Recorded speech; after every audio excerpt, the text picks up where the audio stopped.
Oh boy. Oh, yo, let's go. I identify as a chat.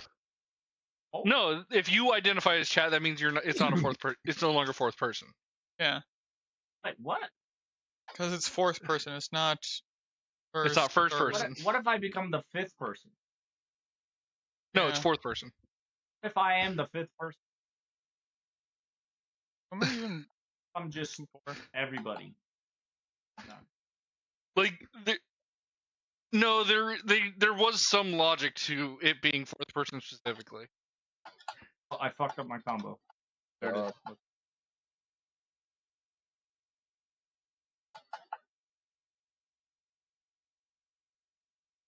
Okay, where is this thing?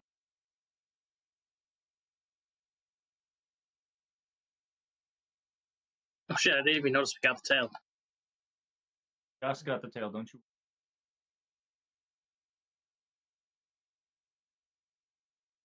How do I leave? This way.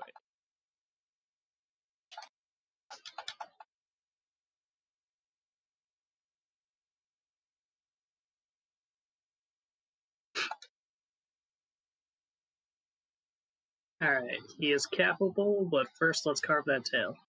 Wherever that tail went. There it is.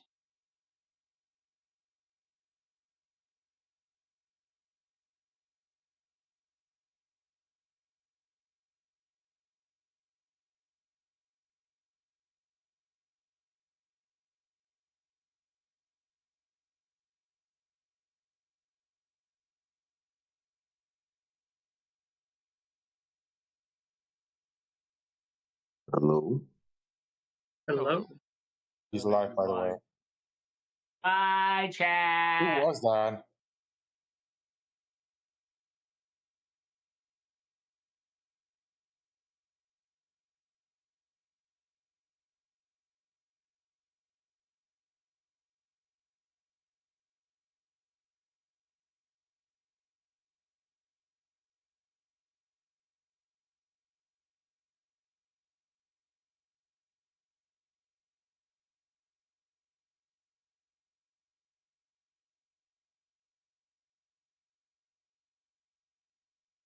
Hello, everybody. How's it going?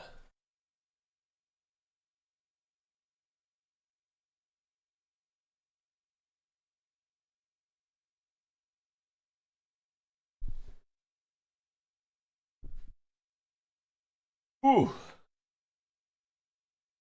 Sorry again for running a little bit behind. Part of the problem with that was my dinner did not get here until like 6:50. So like I just basically wolfed it down about as fast as I could and tried to get live for you guys.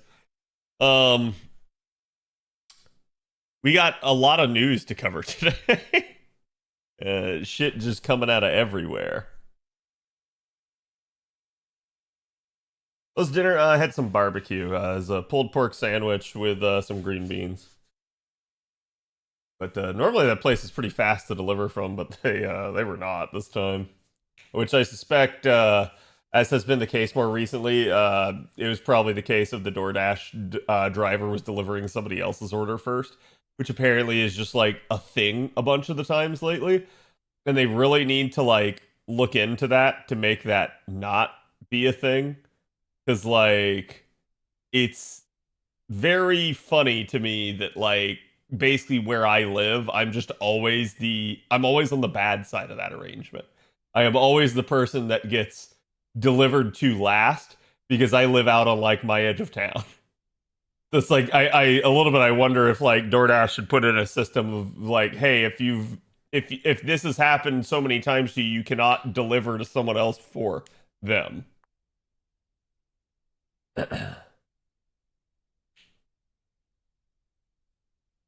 Really has a really nice butt, indeed.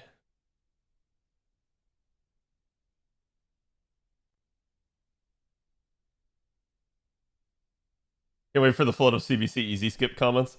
I mean, I myself made that comment privately today. But this is just one of those things where it's like I don't roll on JP unless I have to, right? And that's something I've made apparent to you guys. So I suspect it's just a case of a lot of people kind of echoing a similar sentiment.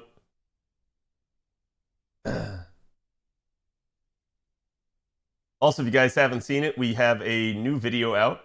Make sure to go give it some love. It is not your standard video. It's not an FGO video. It was edited by our good friend Okayist here. It's the first time Okayist has done a video for me, and it was really, really nice. I highly recommend you guys go watch it.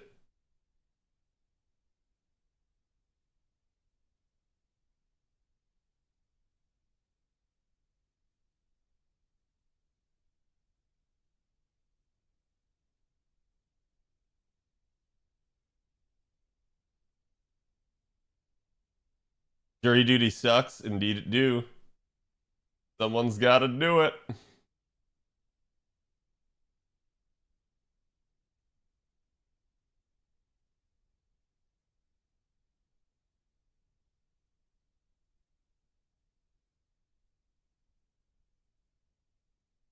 Just give me a second here, chat. I'm just getting the go live tweet ready.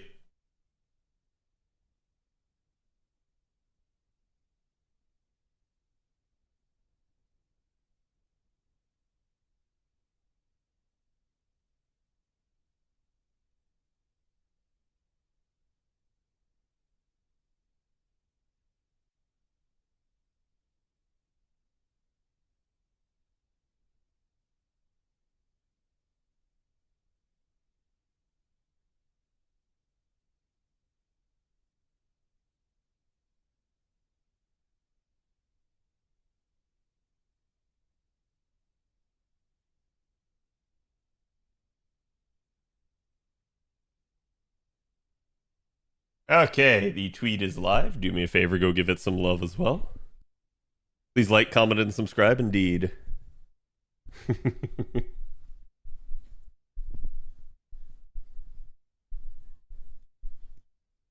Thank you guys. Gary, thank you for the gifted sub. You didn't have to do so, but I appreciate it. And Mr. Danger Creamy, thank you for the 63. God damn. Hope you guys are all doing well today. Myth, thank you for the 34. IA, thank you for the 27. And actually, before stream, Dr. Pengu, thank you for the resub as well. If you guys haven't checked out Pengu, go do so. He's another fantastic FGO content creator. And we're going to be getting started here. Okay.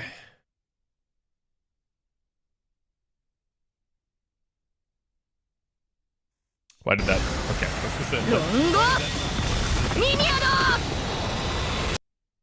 Let me grab today's artwork for you guys, which is all the way over here. Here we go. Hello, Anthony. Hello, Marcos. Hello, Weiss. How you guys doing over the YouTube side of things? Here is the art piece for you guys.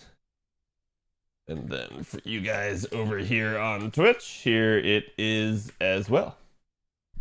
Rayless, thank you for the 42. Thank you for all that you do. Listen, I'm appreciative of you guys' support. You guys' support is what keeps me going, so. But it is always nice to hear every now and then. So, thank you. Hello, Mr. Fay. It's in a part of town I don't want to go to. Ooh, I don't know what that's about, but.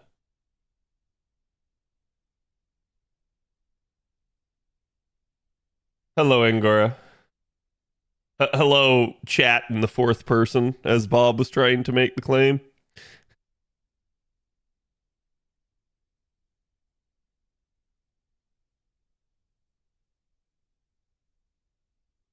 Happy White Day. Is today actually White Day? Or are we just saying that because of JP and its event? Fourth person? Yeah, don't worry about it. That was the debate amongst all of us. Wow, what do I have it set to at the moment? It's set to either bronze or probably just going to set it to bronze. And then hopefully we get some people like Czar here who actually managed to have MLB of one of them. Because again, I don't have any other CEs. So this is just kind of what I've been rolling through with. Actual white days on the 14th? Okay. Exactly 1 month after Valentine's? I think so. Like, I know the whole concept of white days, like, for return chocolate. I don't know the actual, like, timing of it, right? So it's like, after all these years of FGO, you'd think I would have learned by now, but I haven't. Okay. So again, you guys can see I'm just loaded up here with my writers. It makes doing CBC really easy because I don't have the Cs. I can just roll in with K-scopes, which is rare. Normally I have Cs on my NA account, but not this time. Brandon, thank you for the 52. I've been doing okay. I've been pretty tired, but like I've been doing my best to try to get to bed on time, and most of my tiredness is from not sleeping well. Not due to a like, hey, I didn't get to bed on time. It's been like, oh man, I woke up like 4 times in the middle of the night.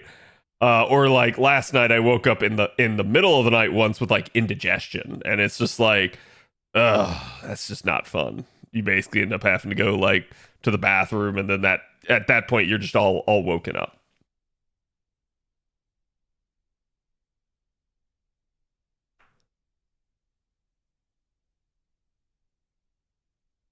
Cat always has the most anti-meta comps.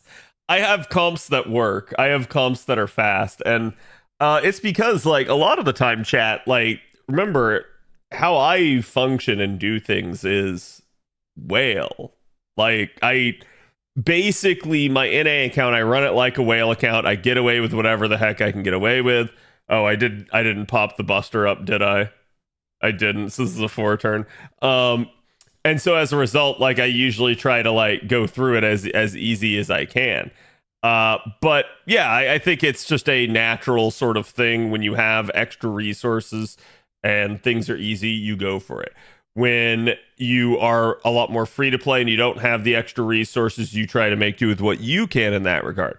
This is a lot of the reason that you'll see people try to like use supports and stuff. And I've, heard people saying that like certain things like hurt whales more than they do free to play. The reality is there is nothing in the game really that hurts a whale more than a free to play player. And that's just because the whales always have all of the same resources as the free to play player and then more. So that's the way to easily think about it. It doesn't mean that a free to play player can't do a lot of the same stuff a whale can. They can. It just means that usually the whales, if anything impacts them, it's impacting the free to play players even harder. So thank you for the 52, Brandon. I keep antacids in my room. I don't like to chug antacids. I actually am on a prescribed heartburn medication. It's out of like all the issues in my family, I'd say heartburn is one of the like most pervasive, where it's like almost all of us have it. So like I didn't start having it until I was like maybe like 27, 20, 26, 27, somewhere around there. But since then it's just kind of gotten progressively worse, and part of the reason for that is drank a lot of soda, I drank a lot of acidic stuff, I just like hot spicy foods, and none of that helps, plus hereditary issues, so it just was always going to be a problem for me. What prescription am I taking? That's a good question. I think it's pantoprazole, if I remember correctly. It's as far as I understand, it's nothing serious. It's a thing. So it's like, I'll take antacids if I have to, but usually the only way I'll take an antacid is because I forgot to take my normal medication. So I just go like, okay, well, at that point, if I'm like waking up in the middle of the night, I'll take the antacid because it's just faster acting.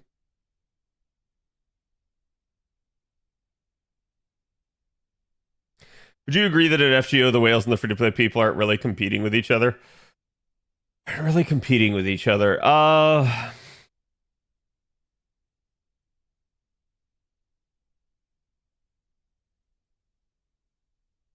No, And the only reason I wouldn't is just because I think it's just natural that everybody always competes with each other. Like there's no PvP in this game, but like we actually had a discussion on cheating in video games before I went live in VIP. Apparently, Spartan was telling me that people I guess Sea of Thieves is now getting an anti-cheat because they've had it pervasively happening in their community for a while. And I told him, I'm like, a little bit. Part of the issue with this is, and I forget which game it was. Oh no, it was Helldivers. Helldivers apparently has had people cheating in it, and the reason that people are cheating in it is weird, right? Because like, there's no PvP in that game. Why would you cheat in a co-op shooter? And the reality is, this kind of goes to the basest form of people. It's not about PvP. It's not about besting your opponent. It's literally about the most basest form of competition.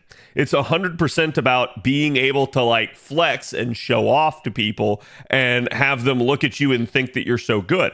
That's what drives these people to cheat.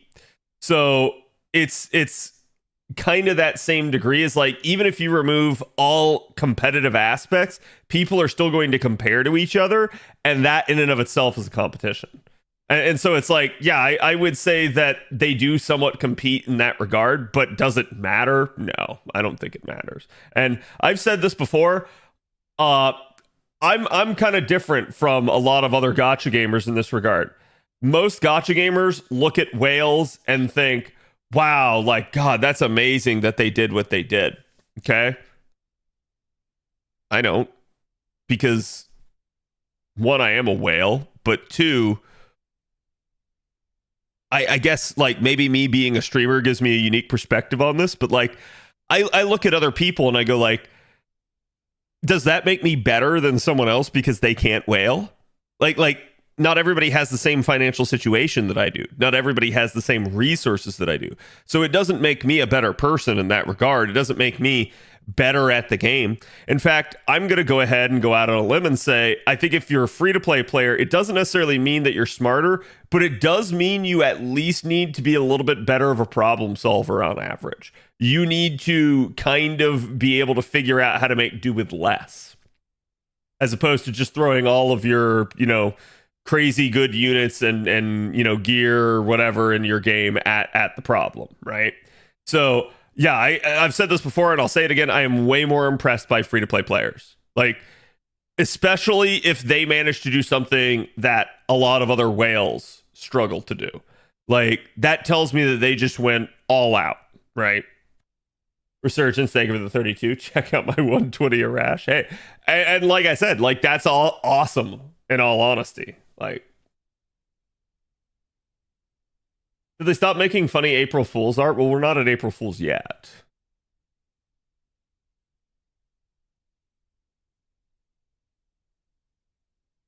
Can't help us humans but to compare. Yeah, I think that's always the case, right? Like, everybody compares with everybody.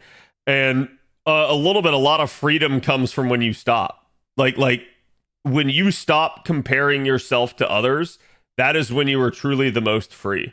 And this is something that I am well aware of and something that I struggle with on a day-to-day basis. But like, I really do find that like when I don't compare is when I have like peace of mind. It's when I just like feel comfortable and stuff like that.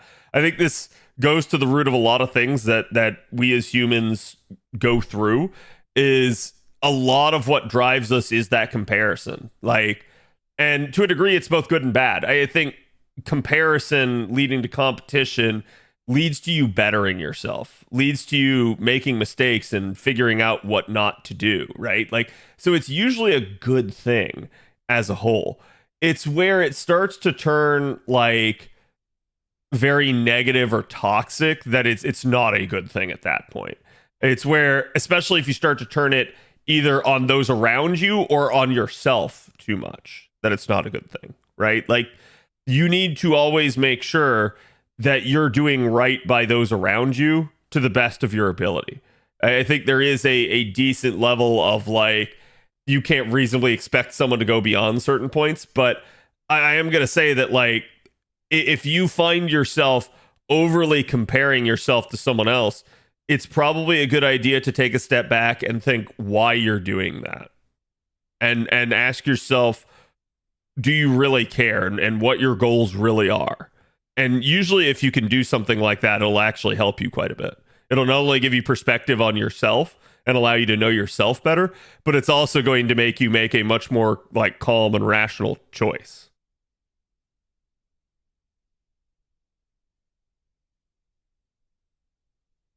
Both how to roll and how to fight. Whales just use money in both cases. Yeah, I mean, I'm gonna say that there's enough content in the game that you can't just keep throwing the same comp at everything. We've been over this before. Like even some of the like best comps out there in the game, they all have a breakpoint, and that is 100% to the devs to design the game in such a way, because the devs allow one comp to defeat everything. They've broken their game, and they really need to think twice about it.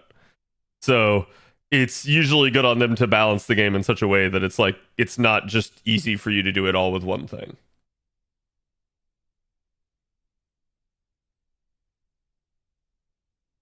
Free to play need to tend to hoard items. Yeah, and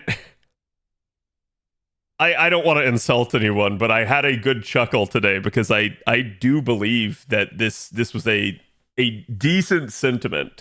Very uncouth, very raw and unforgiving, but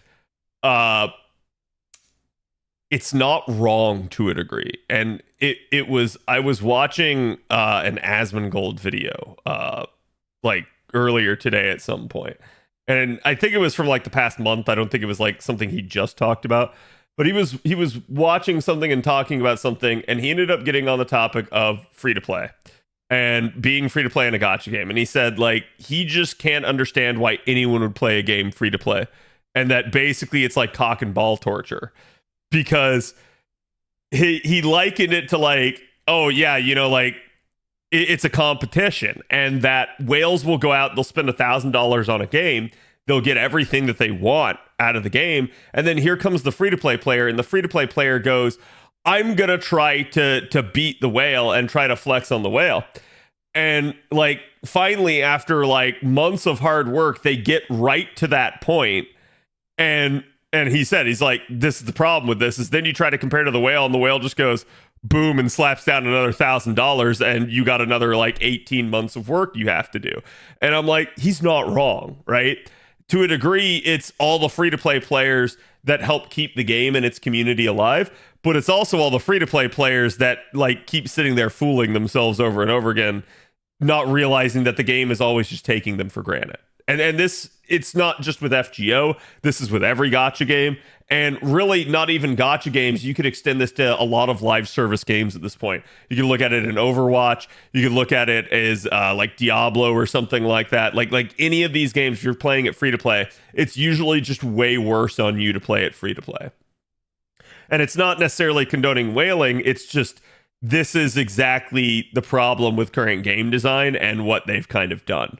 They have a lot of games just make it very difficult on their free to plays. And in that regard, I actually do believe that FGO is one of the nicer ones, but still, you're not going to get every unit that you want. You're not going to get everything that you need, and it will take you longer on average to do something compared to, you know, like a whale like me running triple K scope.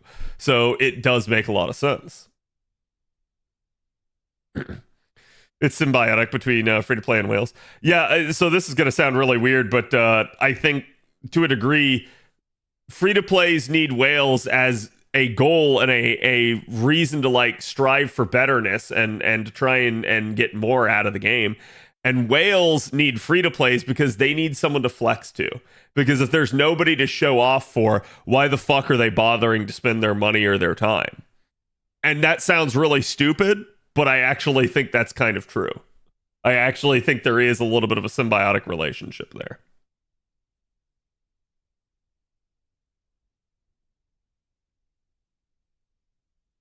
Can clear the vast majority of CQs is kind of wild. I don't think it's wild at all. I don't want to get into it too much, right? Because like I recently saw a other content creators discussion on Twitter about this sort of thing.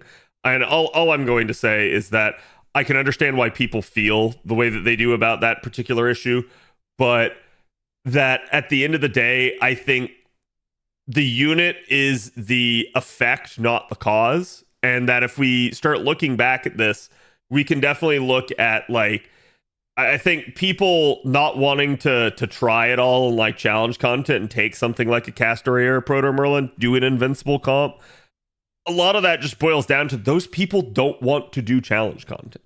I myself even fall into this category a lot of the time.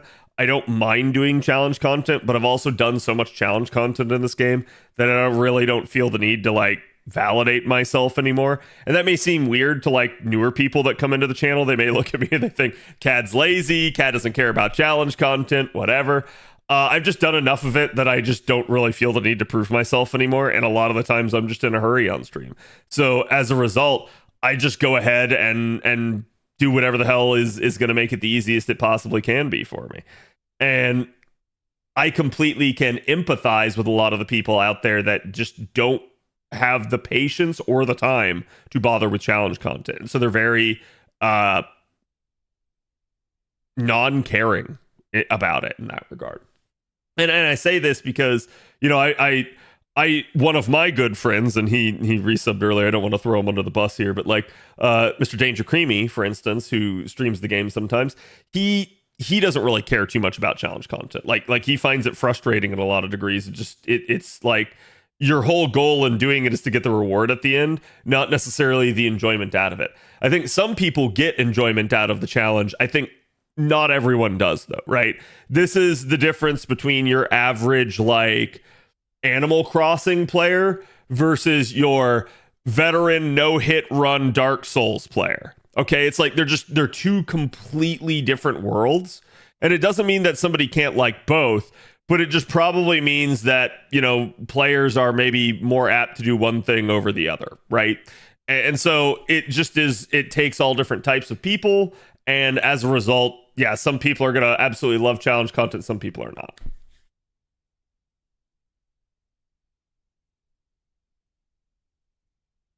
I think if they did more CQs like the Liz Journey CQs, actually a fun one, then people would like it more. The Liz Journey CQs. What do you mean by the Liz Journey CQs? Like, are you talking about the one Liz fight where you got to do like 5 different waves or whatever?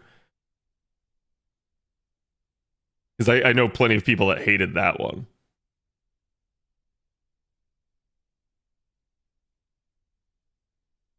I prefer to farm if applicable. Yeah, and I do think that's the other issue at play here is like the vast majority of the game is farming.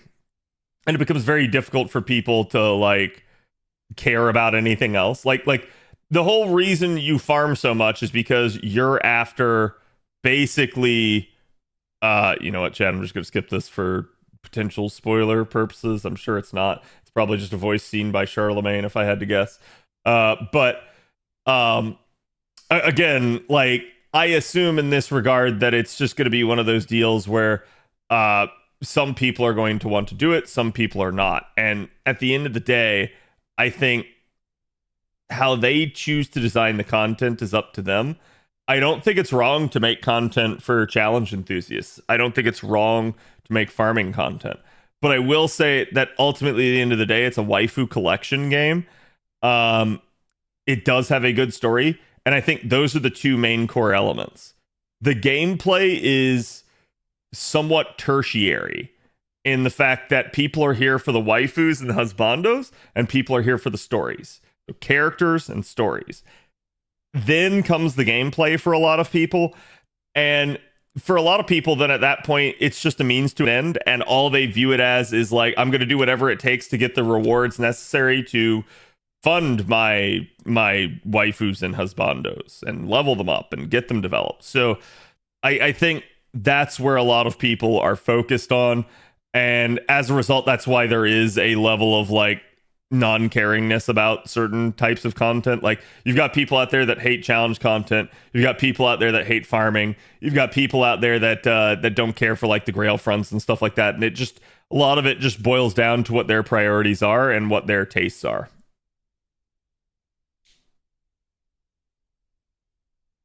It's a voice seen by Charlie, I figured.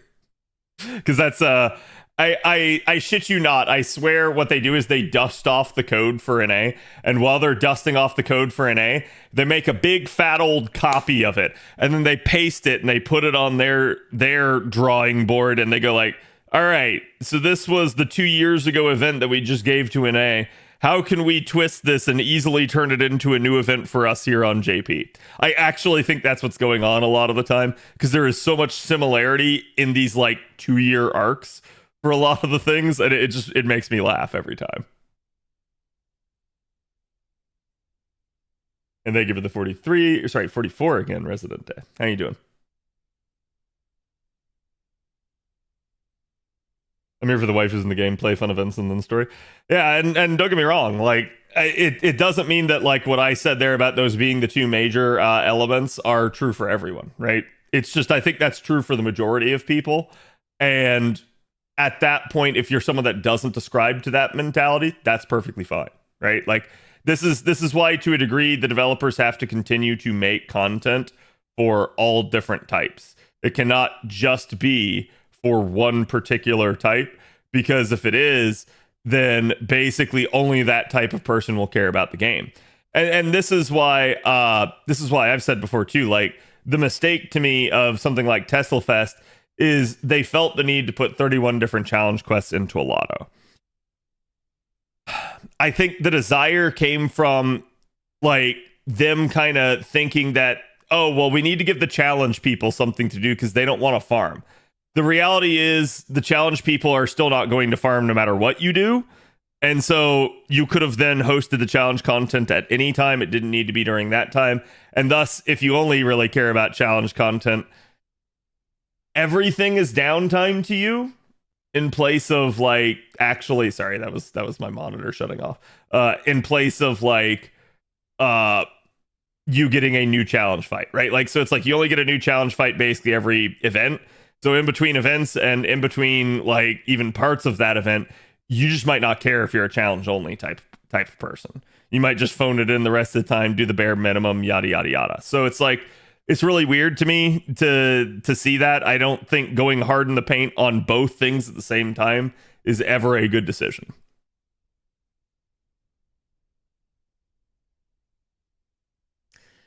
Can you immortal comp the Tesla Fest CQs that don't have team restrictions? Within reason, yeah. I mean, like, if you've got, like, death proc and stuff at play, you need to be careful. If you've got a shit ton of AoE abilities, you need to be careful. Suki, thank you for the 25. How's it going? I've always been weirded as to why they never did a prison tower type of event. I don't know either, right? I just assumed that they had to do the story. They had to do a lot of work, basically, for what amounted to, like, 7 or 8 fights, right? And that's kind of why. I think they just went like, well, there wasn't a lot of like bang for that buck. So I think it was a lot of work on their end. Thoughts on the Charlie costume? Eh.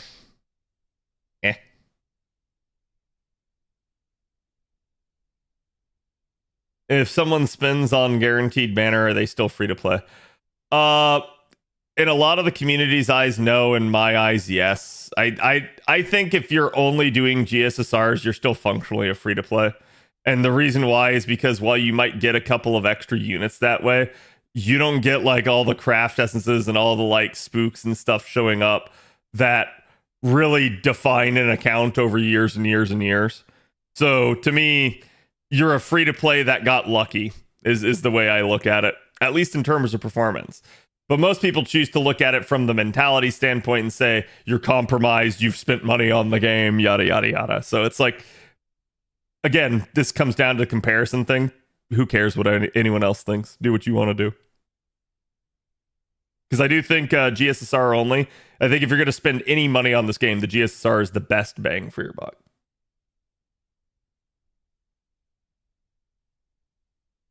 If you don't care about the 2 lures from the Coil Quest, you can run the same comp for the other 13 CQs for it. Yeah, I think at this point, do you want to know why I care about the 2 lures? And I'm weird again, chat, so forgive me, you may not be this way. The only reason I care about those 2 lures is because I've never missed a lure. That's it. That's the only reason. Like the only lures that I've ever missed at this point were from before I was playing the game, and it was 2 events. That's it. So I'm only down 2 lures ever in the history of FGO.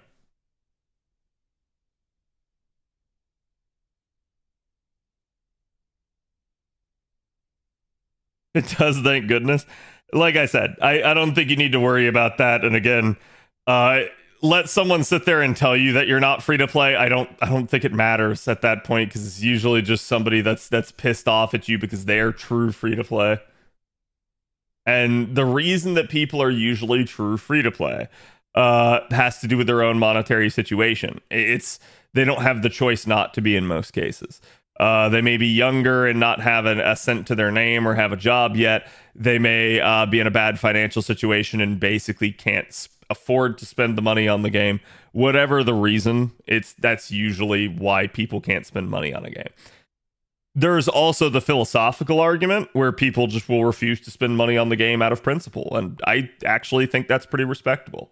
It's the same way to a degree that, like, I have absolutely cared and not done certain things, like bought an extra version of a game, or not even bought a game at all, depending on the stance that the developer took. One of those that recently came up, ironically enough, is the game that we're going to be playing later on tonight, which is Infinite Wealth, where everybody got really pissed at Sega over the inclusion of what was it, the New Game Plus version that they put, where you had to pay for a higher tier to get it. And you know, I had people come in and stream and ask me, do you care about that? And I was like, yeah, I think it's scummy, but also at the same time, I just want to support the developer, and I love this style of game. So I bought the maximum thing. Like I gave them all the money, but I didn't give them all the money because I wanted New Game Plus. I gave them all the money just because I wanted to support them. Okay. Cause I really like that style of game and I want them to make more. That being said, yeah, I still think it was scummy as all hell. So is what it is.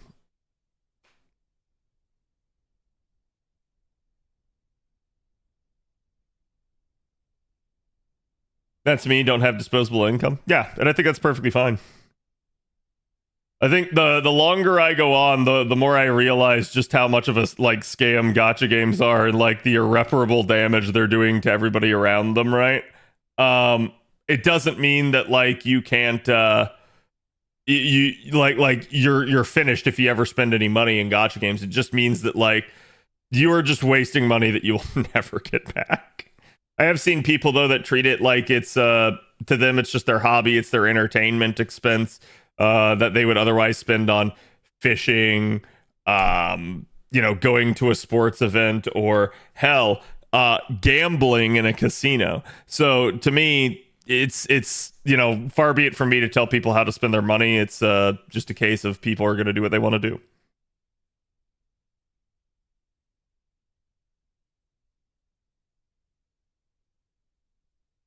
If it's scummy in a good game, so be it. Who cares? I just want to enjoy good games. Yeah, and like, don't get me wrong, right? I think it's important to speak out when you at least see something that you don't like in that regard, right? And I don't even necessarily mean like run to Twitter and like bitch about it. I'm just saying like it may be a good idea to speak with your wallet, okay? But yes, it's like I also live by this philosophy that regardless of like shit that may or may not be going on, I'm not going to let like other crap that's happening in the world and like other people's opinions ruin the things that I like. If that makes any sense, right? We talked about this actually, ironically enough, with the Harry Potter game. It's like I am someone that's perfectly sane and capable of detaching the author from their work. I am somebody that basically just goes like, oh, hey, this is a really cool concept for a game. Let me play. And I don't care about any of the other crap that's going on, because people care way too much about that shit at this point in time.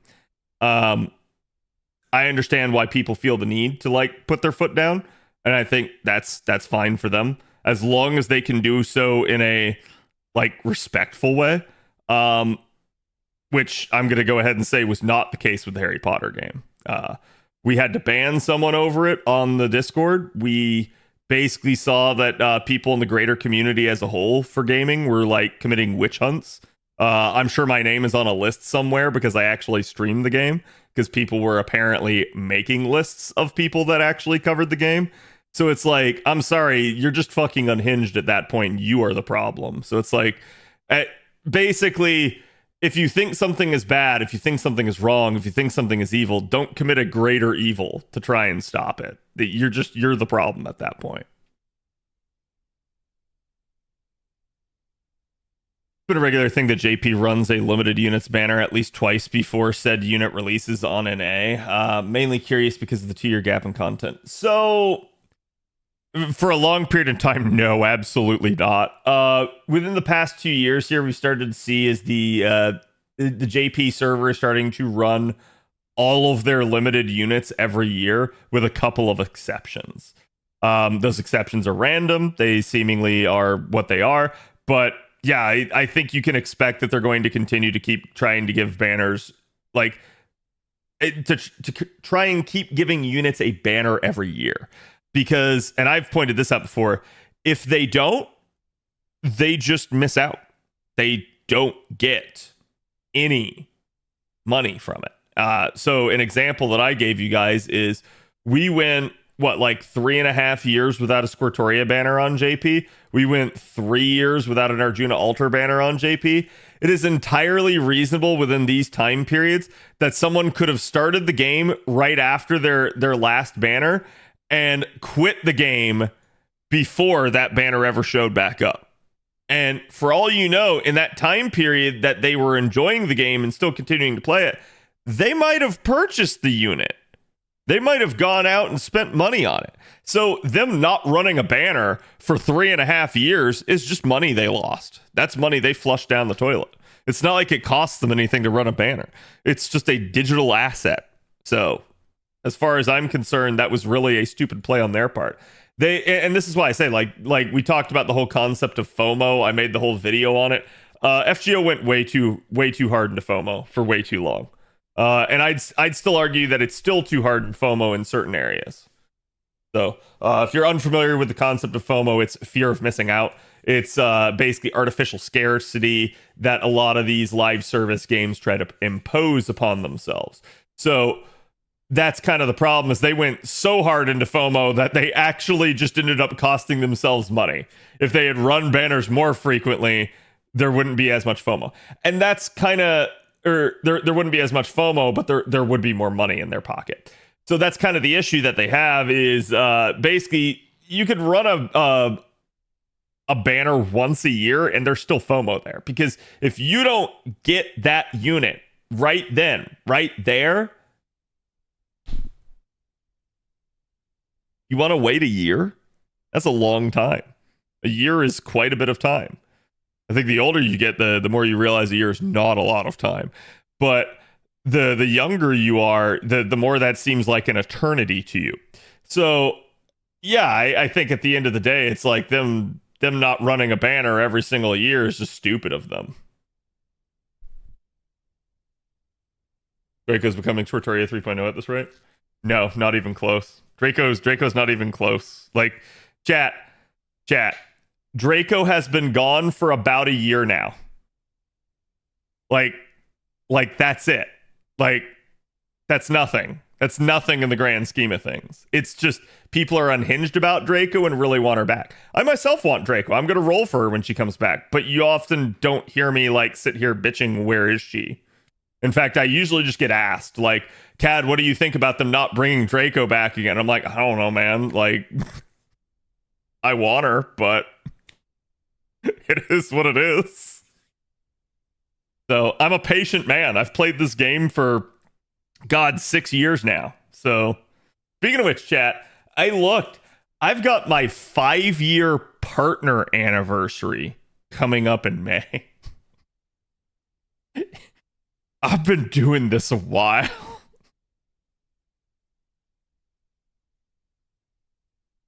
Why did I pop the Mystic code there? She wasn't on either GSSR. Yeah. And that I understand. And I've said this before. It's like, I just think that's scummy. Like, I don't know why you would ever have grounds to not have a unit on a GSSR.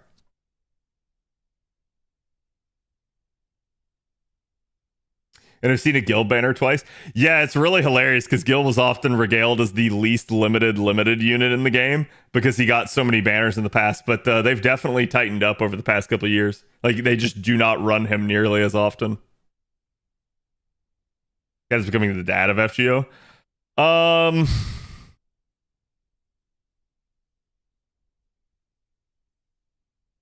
I mean, I'm not going to say that there aren't people that are around still that have been doing it longer than me, but most of the people that have been doing it longer than me are not around anymore. So it's like, at least not consistently, I guess you could say. Like, I know Hanako's still around. Hanako may be the only other one that's like legit been around since the beginning. Most of the other people that are around now are newer, and that's all it is. But yeah, like at this point, I'm definitely the veteran, basically, of the community.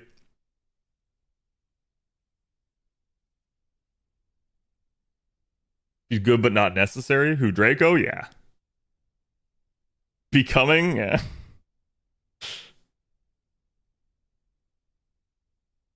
Yeah, GNA Review's still around. Like, there's a couple of the YouTubers that are out there. I don't know, like, how much content anyone makes. And I have to say, like, I think the somewhat doldrums that we're in right now, one, it's natural. We always hit this around this time period in, like, March. But two, it seems especially bad this year. And I think that's the reason you guys aren't seeing too much FGO content out of people. Like, it's very difficult to make FGO content when there's no content coming out. So, especially for those of us that have been around a long time, we've kind of covered everything. Like, I can go back and rehash some of the old videos and stuff like that, but honestly, most of those videos are still like 100% right and true. So like, there's no real reason to re-release them. It would just be like retreading water. Tier lists? Yeah, I don't think tier lists have any value in this game. I'm sorry. Like, I've said this time and time again. I think there are ways you can do a tier list to make it somewhat useful, but I think for any game, like I get the point of tier lists. Tier lists are usually there for the super casual people that don't want to have to like try too hard to figure out any of the systems and stuff, and they just need a quick like TLDR of like, hey, here's who's good. But I think the problem with that is it gives a lot of misconceptions in a game like FGO that's PvE, there's no PvP, and each unit usually does their own different things. So at that point, it becomes really rough. You still update the new player guide, Doc? I have not in a while, and that's entirely due to the busyness of my schedule. I do need to. There's a couple of changes that need to be made, but God, I think I still have like a year before any of those changes get to NA. So... You do a video about drop mats for this year's 90 plus nodes. It's really not that big of a deal at this point, especially because there's 90 plus this year. And it's becoming more and more about making the choice for yourself and realizing like, hey, this is something that I need. Which at that point, it's better to instead emphasize like actually cataloging and tracking your material needs. You did a Feet and Booba tier list. So that wasn't a tier list. That was me guessing. That was me... Like it was a tier list that I sorted it all into, but it wasn't a tier list. I wouldn't expect you updating that till we're out of taxis. Yeah, and I won't. Like, I'm just going to go ahead and be frank with you guys. Like, don't expect big, heavy, hard-hitting content out of me while I'm in the middle of tax season. It doesn't mean that I couldn't do it at certain points, but it's just very unlikely. And... At the current moment, like I'm under the gun to get a couple of returns done before the 15th, and that is entirely my focus. Whereas like when we're outside of tax season, I can usually like weave in some of like the stream content during my job. When we're basically in tax season, I can do that very little, and kind of the majority of what I can do is I can occasionally chat on Discord here and there. And it's usually like I spend all of that time usually talking to people that like actually need my attention. It's very rare that I sometimes get to do other stuff.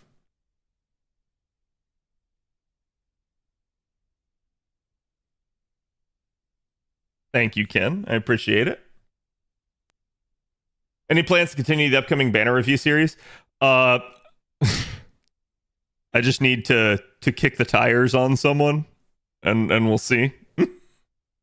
I know a certain someone is also busy, so. But yeah, no, we have plans to continue it. I lack a good bit of utilities. Want to see if I can snag Ivan with some tickets.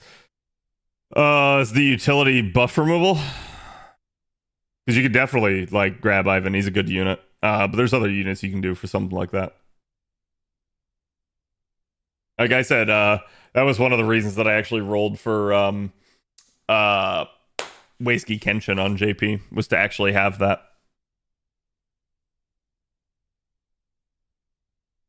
Appreciate the time to take on it. Yeah, it's my job is done. As far as that is, I am literally waiting on my editor at this point. And I don't want to like make that sound like I'm throwing him under the bus. He's also got like busy work. This is again, this is part of like why Okeus did a video for me here, is basically I am trying to see what I can do for shifting the YouTube side of things off of myself. I cannot emphasize enough how much like day-to-day work YouTube is if you are constantly posting videos. Like YouTube is no work whatsoever if I'm not posting videos.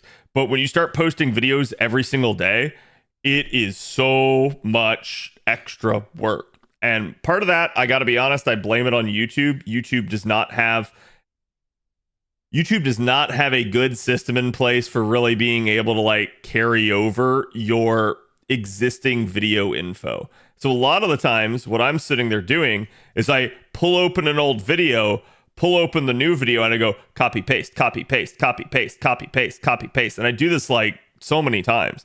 And then I have to sit there and go like, okay, but now this is a new video, so I got to change this and this and this and this and this and this and this and this and this. And then you got to come up with a thumbnail, then you got to like title it, and there's all sorts of different things. So it definitely takes time. It definitely is not as easy as people make it seem to be, especially if you want it done right. I'm not going to say that you couldn't basically handle it like a lot of other people do and just slap the video on there with any old title and any old thumbnail and it'll do well. Usually, though, the people that do that are people that are already insanely popular, and it tends to be that the video is either extremely well edited or they're just riding that popularity. So if they slacked someone like the meta info, it's just because they knew the body of work would shine through. Yeah, algorithms suck, chat. So no template like feature? Nope. No. Like I said, it takes time. That's the problem with it. And the problem that I have is as I'm trying to do all these other things, like I've tried to like make you guys realize this before, but you guys have seen my faux hat, right? But I don't know how many of you guys have seen my other hat. And so like the idea of being a streamer is I wear all of these hats at the same time.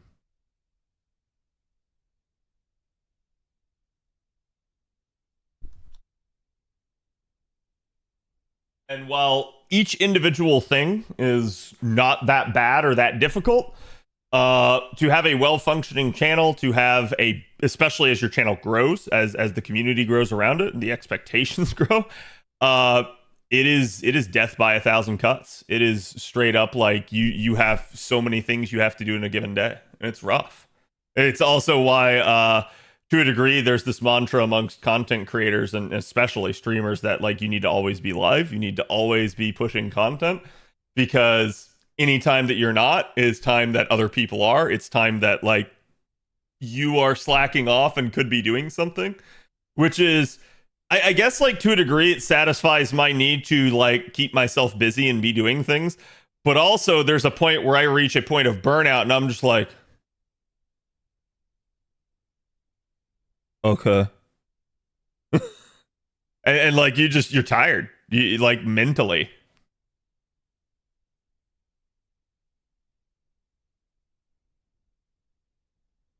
Oh, hat and praise the sun hat. Yes. The praise the sun hat, I believe, was made in Pakistan. I don't know why, but I just remember like that was like the shipping, and when I got it, it smelled so awful, and I was like, was this just like sitting in a warehouse in Pakistan for like years? I think it was.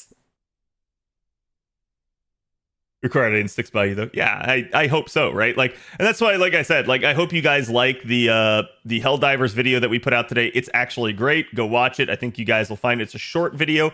And when I say short, I mean short, chat. It's not like Khadroth short where it's like half an hour. It's a short video. So like go give it a watch. It's not gonna hurt you. And again, I think you'll enjoy it. And I hope that we can start making more content like that you guys will enjoy, even if it's not FGO. Because again, I think just being real with you guys, while I don't really have any plans to like stop covering FGO, there's definitely dead time ahead. And I'm just going to be honest with you and say that, like, to a degree, there's not as much I have to cover anymore. And so I think being able to fill in with other types of content is just natural. Scream needs more Homer Scream moments. Yeah, I don't know what came out of me at that point, but it just did. This is what happens when I play with friends. I'm usually very animated, and especially when it's people that I'm very comfortable with and I know their sense of humor and stuff like that. I play off that. Do you think we'll get to a point where there's too many general servants if they can't fit all the banners in a CBC or a Valentine's event? I mean, they definitely don't release a lot of general or story locked units over time. There have been some, and they used to release a lot more than they have lately. But you know, as of late, I feel like it's been way more slanted towards limited units. Do I think there'll ever be a point where they can't do all of them? No, because there's no limit on the number of banners. They'll just start running them concurrently. And then the problem will just simply be if you're a newer player, you haven't like acquired a bunch of them, that like there's just this like opportunity cost of who do you roll on type deal. Short is over 2 hours. Hey, listen, I can't criticize that. Like most of my videos are me flapping my gums for a half hour. So, and then there's plenty that I have that go longer.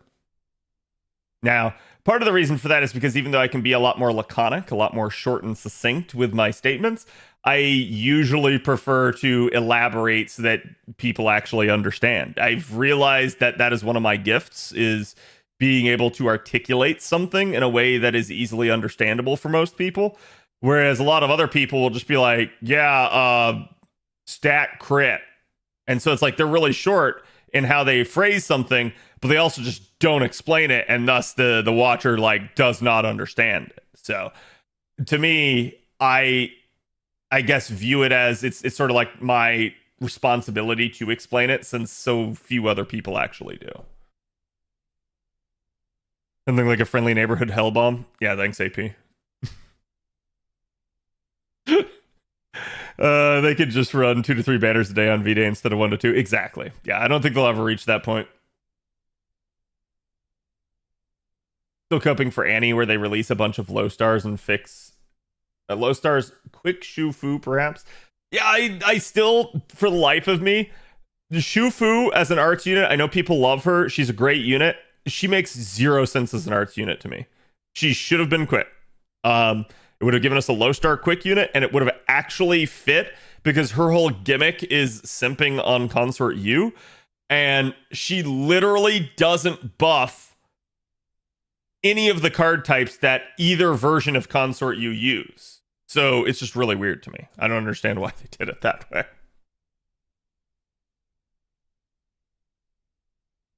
Think about absorbing CAD's content, is that he'll make you into an expert. Yeah, I hope to. I think that's something that I find difficult with other games, especially if I'm newer to them, is because I'm so used to being the knowledgeable person. I absorb information really quickly myself. So I can learn a new game like that. It usually does not take me very long. But it is difficult to be like, well, I can't really speak with authority on a game I don't know about, right? So like, as we start playing Monster Hunter, a lot of the things perplex me, but I eventually find out and have a grasp of it. But I can't make a Monster Hunter guide. Because one, I'm like, way too late on that train, and two, like, I don't actually understand the nitty gritty. I don't think we're getting another Annie where we get like a dozen low stars or so, maybe 3 max. Yeah, I mean, I do think you'll get other low star units, but yeah, I agree. I don't think you're going to get that many L at once. They just hit the arts part of the dartboard. Wouldn't be surprised, honestly. I stand by Yui Shosetsu being a quick support. I don't, but I'm not going to say you can't use her to that capacity, right? Like, but to me, I think it's one of those deals where it's just like they just actually need a devoted quick support.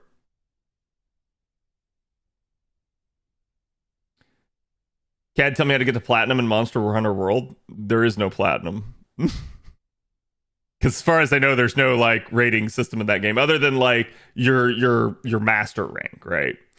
But and like I said, maybe there is something referred to as platinum. If there is, I don't know. So it may be beyond me. Cat is the mitochondria. I don't know what that means. Do you think they've reduced low star units because now all they give because now they all give 3 sand quartz for max ascension? No. I think at that point they would just like not release units into the game, period. But I think they just I think their issues are their own, chat. I think like the reasons that the game has struggled in certain ways and stuff is usually on the developers. And it may not even be the developer's fault. I've talked about this numerous times before. It may be the producer. It may be whoever's holding the money. I don't know. So, but I think like the game is where it is because of the decisions made by those who make it.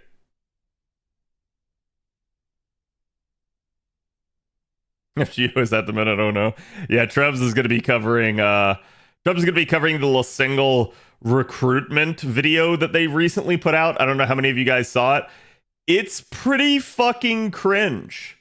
And he's going to be translating it all. So if you haven't seen it, I at least recommend stopping by Trebs' stream to get a view of it. It's like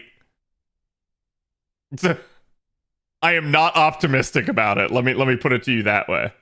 I think as far as recruitment material goes, it is a big fat F. I have a feeling they're trying to use this year to compensate for how bad last year was. I hope so. I hope they make up for last year because last year was atrocious. How many cringe deaths did it cause? Well, you don't need to listen to see the cringe. Yeah, the visual diarrhea is half the issue with that video. Love me some corporate cringe, yeah. FGO still made plus minus 13 million last month, right? Yeah, that's why, like I said, if there is a money issue, it's because the money isn't going back to the developers. It's not that the game is not making enough money. The game is still wildly successful, and it will continue to be so by a lot of metrics. I think the issues are entirely self-inflicted at this point. Office Tour was 100 times better. Yeah, I do agree with that. Okay, chat, let's talk buffage. Okay.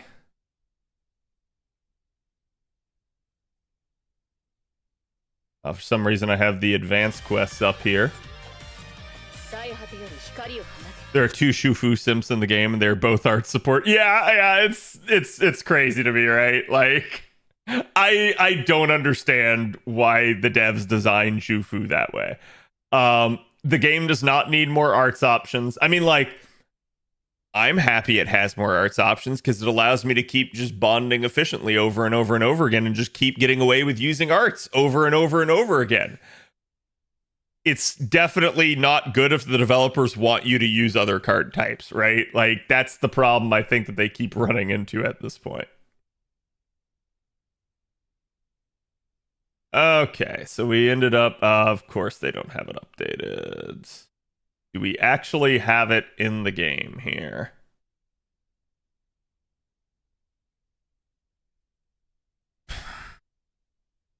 Yeah, looks like we do.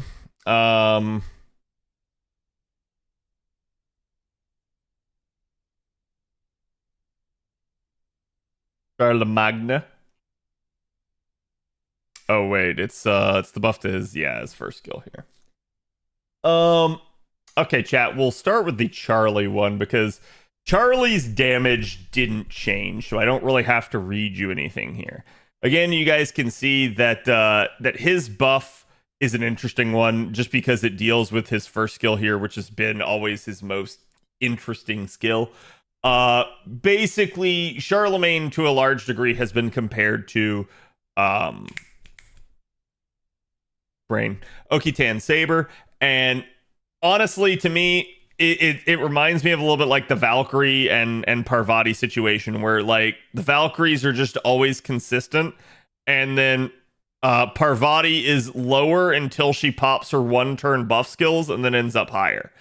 Same deal with Okitan Saber, who is the consistent one, and Charlie, who is the like, hey, situational one. So they're largely still very close in terms of performance, but it really just boils down to who you kind of like or desire to use.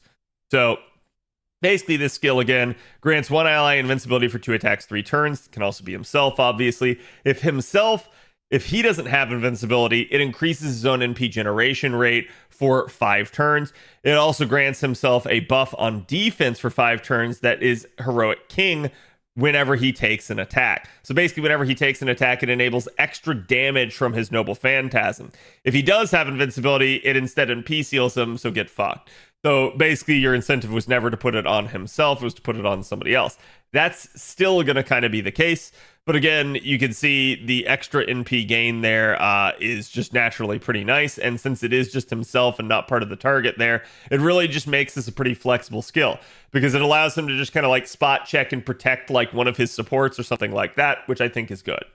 Okay, so they ended up coming back through and they ended up buffing this. And they granted himself a on buff attack buff for 5 turns. So basically, whenever he attacks, he can get the Heroic King buff. Okay, so again, enables extra damage for Charlemagne's NP. That's exactly what you're going to want there.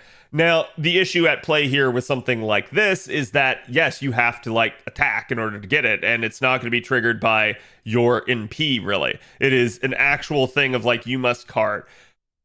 The good news is it's very easy to pre-card an NP. There's no real extra condition there, so you just don't care.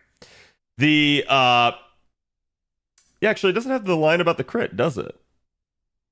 Oh, no, sorry, there it is. Okay, so when critical attacking, I was going to say, as far as I understood it was that. That's going to be the extra condition that's going to make this one a little bit hairier, but it's still not going to be as bad as it was before where he had to actually take an attack. Because if you actually wanted to take an attack, that means you actually had to let the enemy get a turn, which probably means you're not in a 3-turn cadence at that point anymore, and you're probably in more of a challenge scenario. So really, that's where his Heroic King buff came into play most of the time, was just in challenge environments. And so that's where, again, like his comparisons to Okitan just really depended on the situation that you were currently in.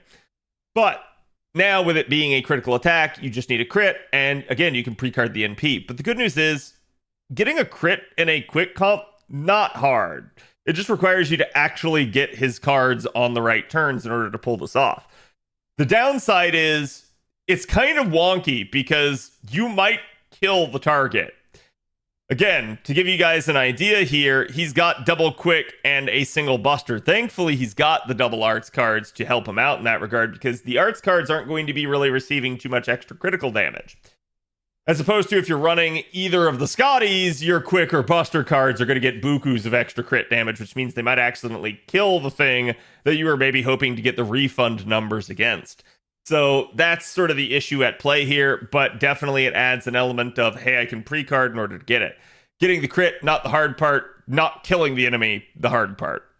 So, still somewhat of a CQ skill unless you're in 90++ content or 90+ content where you could maybe have a beefy enough enemy to be able to get away with it. But I'm going to say this. If you're worried about, oops, I killed the enemy with the critting, you probably didn't need to worry about the extra damage on the NP anyways, because you would have just critted out in the end. So at the end of the day, it's an interesting change.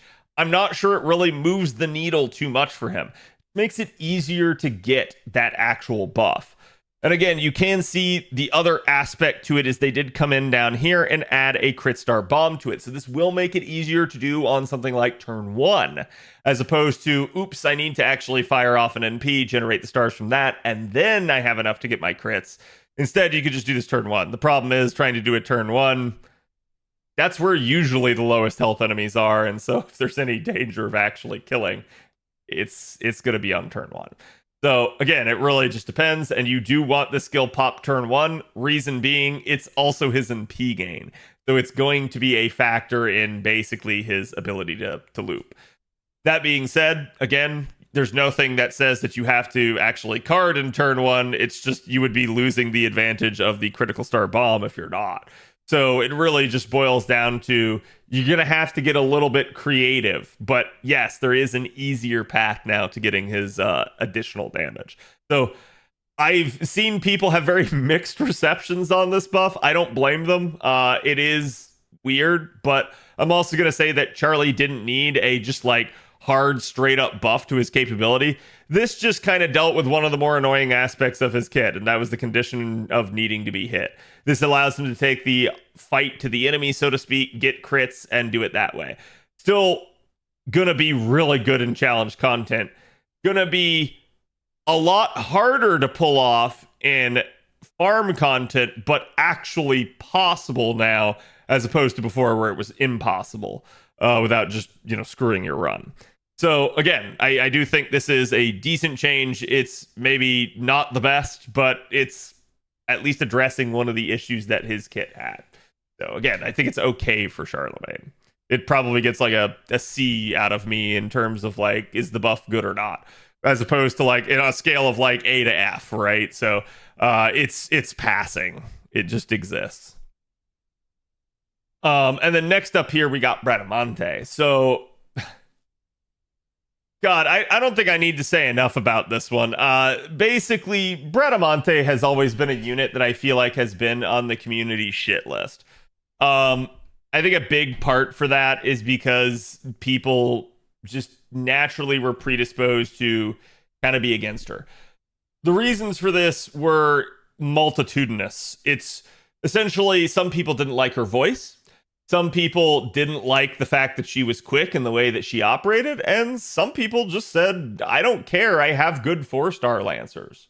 I already have an AoE Lancer waifu. So I don't think that people really gave Bradamante a fair shot for most of the time. She's not a bad unit. I've used her myself for quite a bit of farming. In fact, literally the event that she came out in, I got to use her pretty prolifically. But obviously she functioned better there because damage bonus. And I do think that the buff that they gave her here, which was an NP interlude, is kind of the best buff that they could have given her in that regard. To me, one of the biggest issues that a lot of our 5-star AoE Lancers have at this point is how they compare to their lesser rarity options. So this is especially true of arts and quick options. Not so much Buster. Buster, the big problem is, how do you compare to the elephant in the room that is Melisson? And to a degree, every AoE Lancer has that issue still, but I do believe that the Looper Lancers have at least that downward comparison to the other pretty available 4-star options, especially because a lot of those 4-star options are somewhat popular in terms of waifu status or in terms of just that ease of acquisition. So a lot of people just said, hey, look, I already have like NP5 of, say, the Valkyries or Parvati, or hey, I already had like, my Summer Melt or something like that I rolled a lot for. Why do I need this other looping 5-star Lancer? And there's not a really good reason to, because the devs didn't design this one right from the get-go. I think they just naturally made these two, like especially like Bradamante compared with our other quick AoE Lancers, way too similar in damage. Our 5-star was not a 5-star, at least in terms of actual capability. And so as a result of that, I do feel like, maybe that part of that is that the 4-stars are a little bit better than they should be. But I think it's also that they just really had not tried to separate the 5-star from the pack at all. So she was naturally doomed in that regard due to simply the dev's own design choices. Yeah, they have come back through. They have given her a buff basically to her third skill. This one's actually really nice. It turns her into a Black Grail Looper. Obviously, I say Black Grail Looper. That's still going to be dependent on you having a 3-enemy setup, because welcome to Quick. That's the way the majority of Quick units operate. They just kind of require 3 enemies. And that is the biggest thing working against Quick at this current point in time. And one of the things that I think they really need to address is how that card system handles different numbers of enemies in a wave rather than 3.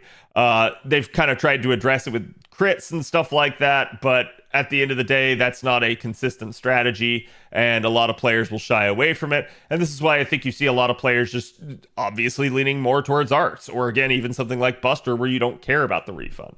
So naturally, I think the support situation being the way that it is causing some issues for Quick down the stretch.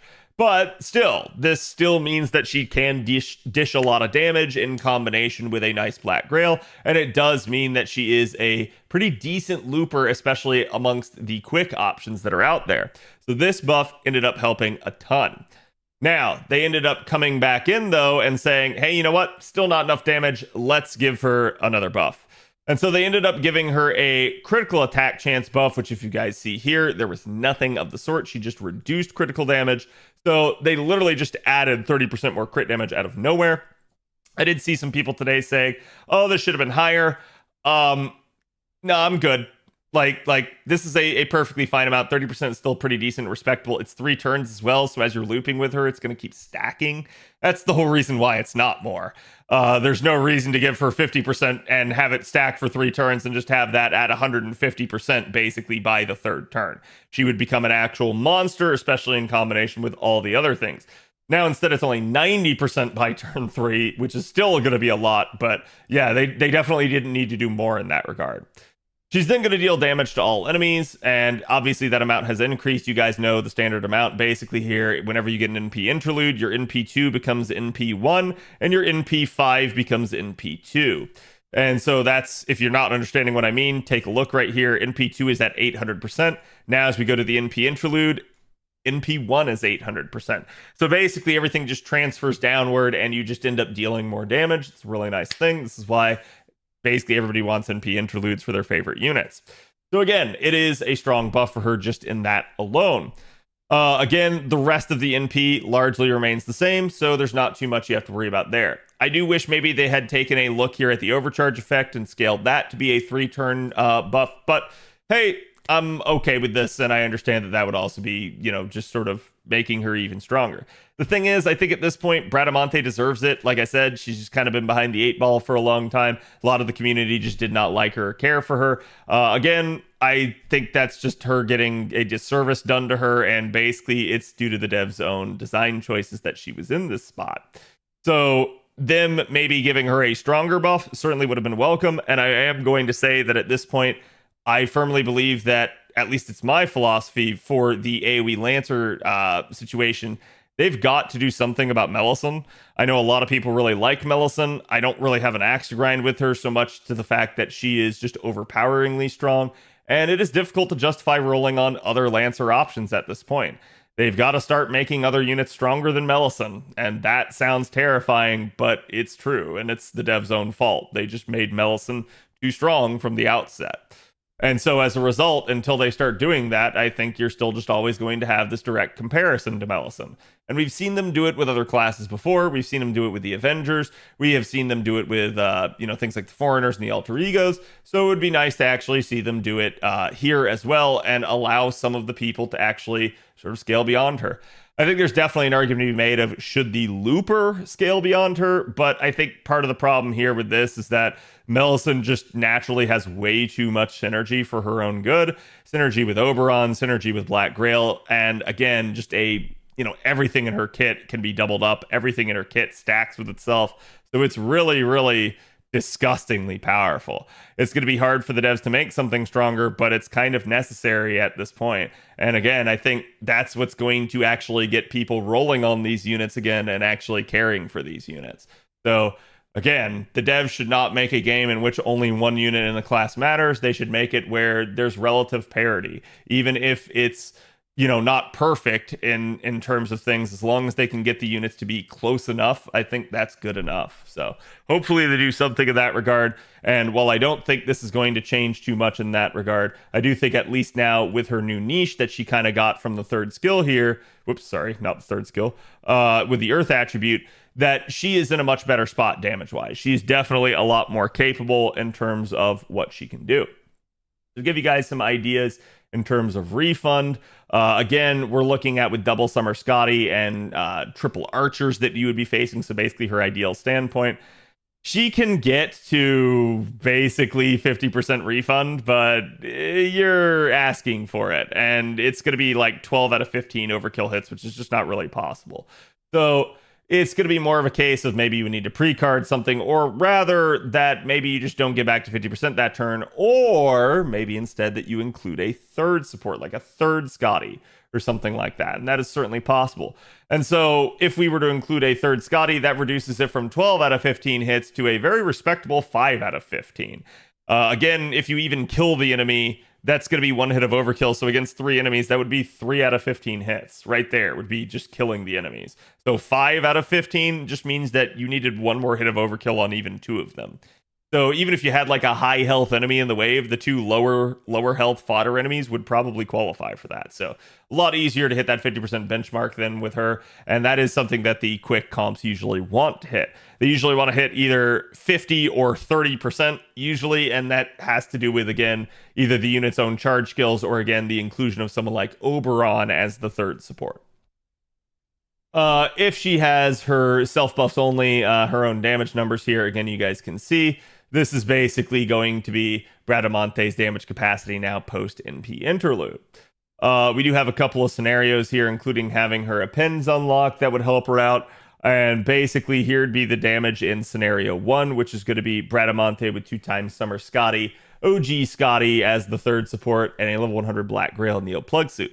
Remember, all this is going to be assuming triple enemies, because that's really just going to be what we're going to need in order to ensure the refund actually works.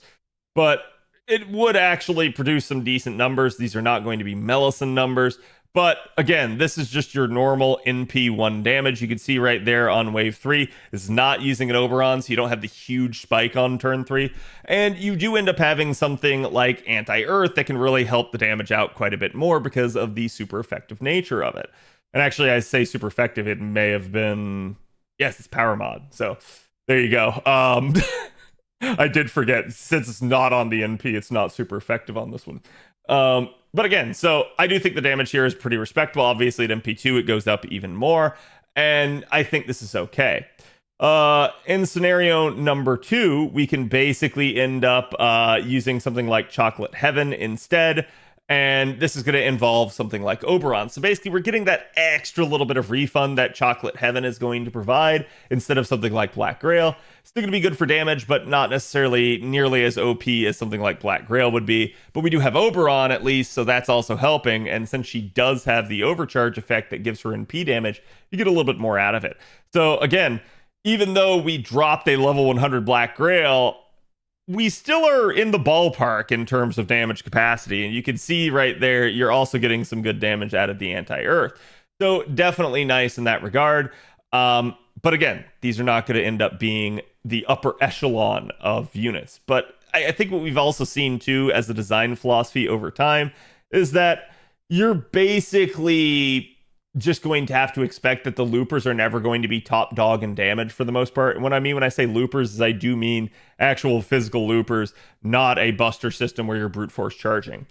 So the reason that I say that is usually the developers have a tendency to hold their damage back because they usually have easier access to better CEs. They usually have the capability of just replicating their results over and over and over again. Whereas with Buster, they may be beholden and shackled by their own design, and they may be stuck with whatever CEs that they have to have.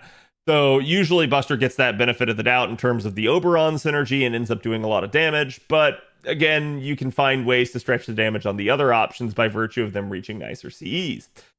Problem with Quick is, again, you don't really have a whole lot of extra charge to spare, so it can be very tight on a lot of the Quick loopers in order to produce the results that they do. Just to give you guys some damage comparisons here. Basically, basically we've got Britomart up here in comparison to Bradamante.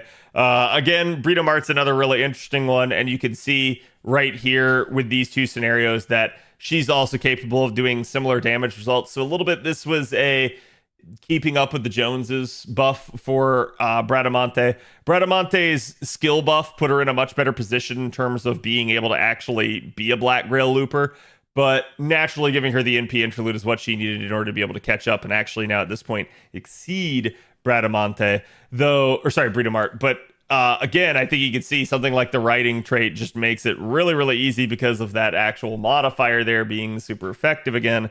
So it's always been pretty good for Britomart in that regard. We do have Parvati here. Parvati is still doing pretty disgusting numbers, and this is again because of stuff like Black Grail. So this is just an NP1 Parvati here with a level 100 Black Grail and Oberon and the 2x Summer Scotty. Kind of nasty, but again, you can see part of the issue with Parvati is actually in the early waves, her buffs are usually only one turn, so you really get a lot of damage spike there turn 3 with her own buff and Oberon synergy. You could move one of those to lessen the amount of overkill that you might be doing in turn 3 to moving it to a different wave, and that would be a possibility. But again, at the end of the day, this has just kind of always been Parvati's whole shtick, is she's very boom and bust. The issue, though, here is that she's always done fantastic refund, and so she's able to touch that Black Grail long before a unit like Bradamante or, again, even Britomart being out, long before they ever had that capability. And so, as a result, a lot of people just have a good, solid Parvati. This is why, to a degree, yeah, they still actually could stand to give some love, because at this point, while they have created some separation at NP level, per NP level, they're not really that much. Your 5-stars don't really feel too much like a 5-star when it's very easy to mimic the results with a 4-star. And so that's kind of the issue at play here, is already at NP2, you just see some insane damage numbers coming out of that. And so this is why I think the people saying that maybe Bradamante's buff should have been stronger, they're not wrong to have said that. And that's kind of why I point to this and say, like, yes, it's a lot easier usually to get extra copies of a 4-star than it is a 5-star. And even though Bradamante is a permanent unit, it's still not really going to fly for a lot of people that maybe have just gotten spooked by these units over the years.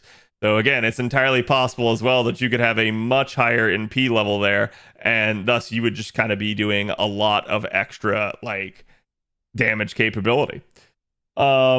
Obviously, we can compare to other ones like our arts ones, but I think the probably most relevant one to compare to is going to be Melisande. Again, we have discussed her here, and you guys can see damage numbers are crazy. This is just how it's always been. And this is why I say, like, if the devs want people to actually start rolling a lot more for the other Lancers, they've got to solve the Melisande problem. They just made her way too synergistic. And you can see, without stuff like Oberon and stuff, Melisande's not really that much stronger than Parvati even. It's, dear lord, that is a crap ton of damage on that final wave. And a lot of that just is that absolute NP damage synergy that she has in her kit. So it is pretty disgusting. It is gonna be this way, and until they start actually giving units the buffs that they need, like for instance, one of the ways that they could have done it with Bradamante would have been kind of how they handled it with Musashi. Musashi Berserker recently got a buff that basically allowed her to get a little bit extra firepower out of it. She got her normal NP interlude, but then she also just got a higher than normal super effective modifier added to her NP that just makes her damage just disgustingly good. That's one way to handle it. That's one way to basically allow a unit to catch up. It's not that you need the unit to always win. It's that you need the unit to be situationally better. And right now, there's not a lot of arguments for any of the other AoE Lancers in comparison to Melisande, because it's hard to be situationally better. Melisande's just kind of always better than most of them. And so that's kind of the issue that they run into. They've got to start giving these niches back to other people if they want them to be rolled on. Don't get me wrong, plenty of people are still going to roll for these units because obviously they like them. Obviously, they just really love the character and they want them in their Chaldea. That's perfectly fine, but again, at the end of the day, that's a player rolling just for the sake of desire rather than, hey, I actually need it. And thus the conventional wisdom has always been, just go get Melisande. So again, good buff, could have gone further, but it's at least another step in the right direction. And we'll have to see. Maybe the devs have more planned for her. This is something that I think a lot of people don't really think about when it comes to talking about these sorts of things. They never really anticipate the possibility of future buffs for her. Again, the same thing was said about Bradamante basically as she got that third skill buff, where they're like, well, this is good, but it's not enough. And now we're saying the same thing after the Noble Phantasm buff. So this is good, but it's not enough. Maybe there's another buff out there for one of her other 2 skills. If there is, that might end up changing things. So we'll just have to see.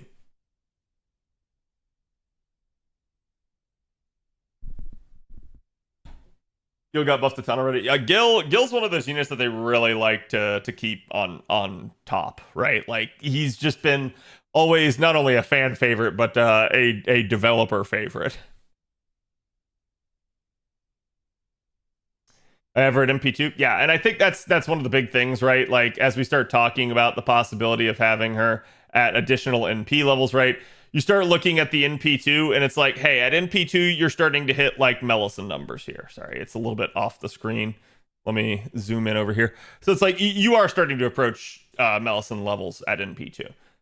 It shouldn't take NP2 of a unit to equal NP1 of the other unit though.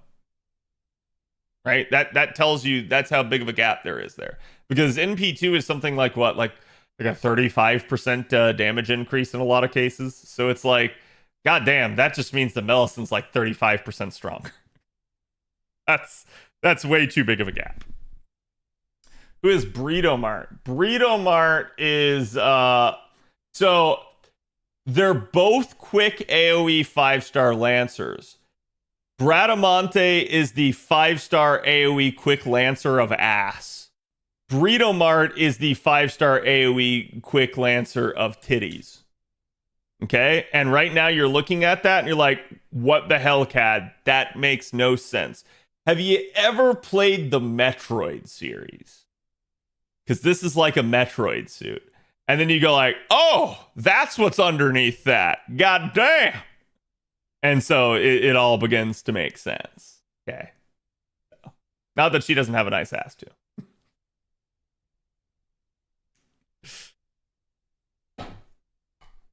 Burrito is an elf in armor. In a weird way, I suspect that Breedomart is going to be infinitely more popular on NA than she was on JP, purely by virtue of Freyrin. Purely by virtue of the fact that they look similar.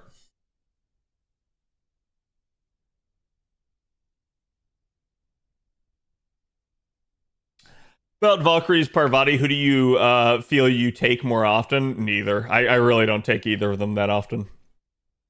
Back in the day, it depended on the account. My NA, it used to be Parvati. My JP, it used to be the Valkyries, and that's because the Valkyries were actually one of the first units I got on my JP. And I always had them at a higher NP level than Parvati.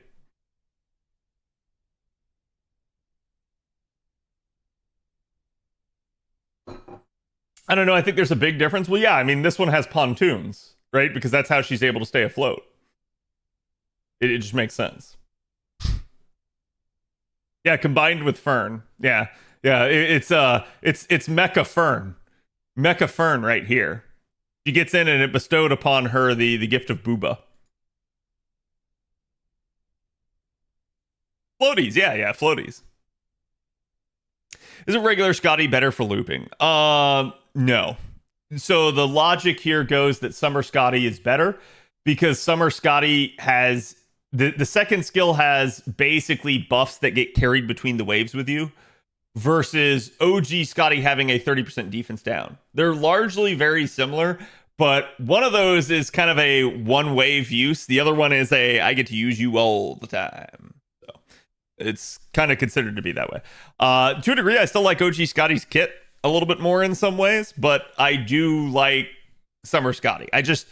To me, I don't really care too much for the emphasis on Buster in Summer Scotty's deck, and I think it's a travesty that we had to make a quick support focus on Buster to help quick. Just tells you there's problems.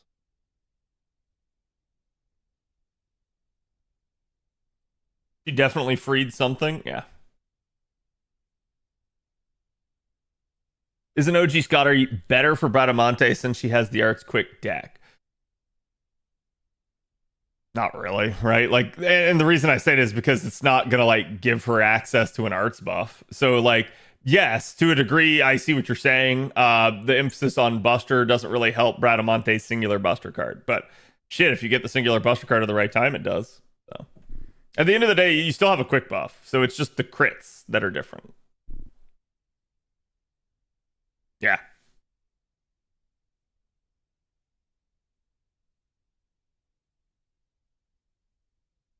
They basically never made quick units, quick Buster hybrids. Yep. Osaka Bahime was that way too. Yeah, Osaka Bahime was just wrong. I know people that are like staunch Osaka Bahime defenders. I'm sorry. I think the results speak for itself, and that's that like the majority of the community just don't use Osaka Bahime. Don't get me wrong. Can you use Osaka Bahime effectively? Yes. I don't think the direction that they took Osaka Bahime was a good direction. I don't think it fit the design originally, and I think it just was them kind of giving up and admitting defeat. So it's like, can you use her? Is she decent? Yes. But yeah, I don't think she makes a lot of sense in that regard.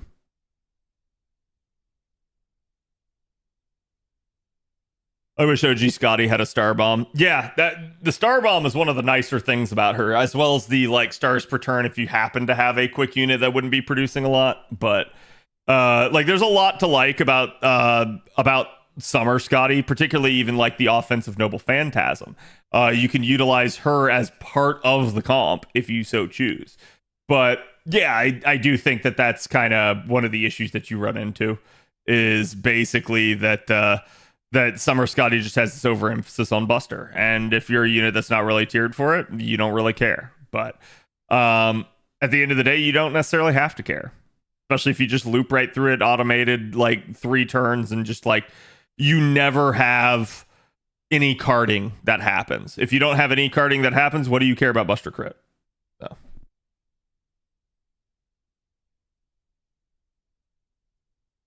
They tried to make her a defensive quick support. Yeah, but she sucks at defense. Like, she's good at defense on herself.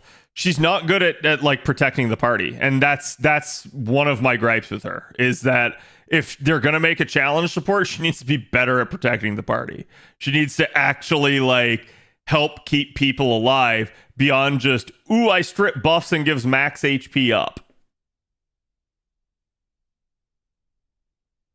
Especially for a unit that kind of requires a selfish approach. Like, the only way you're getting Osaka Bahime to her NP is by critting with her own cards. So it's going to require you to actually sit there and utilize her own cards, which means that if there were a damage carry in the party, you're robbing that damage carry of damage time. You're having to actually devote the time to get Osaka Bahime online over and over and over and over and over again.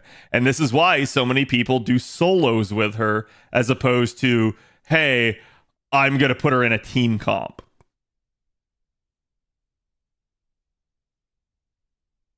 OG Scotty would have been very different if the NP gave 3 stacks of evades rather than just 1.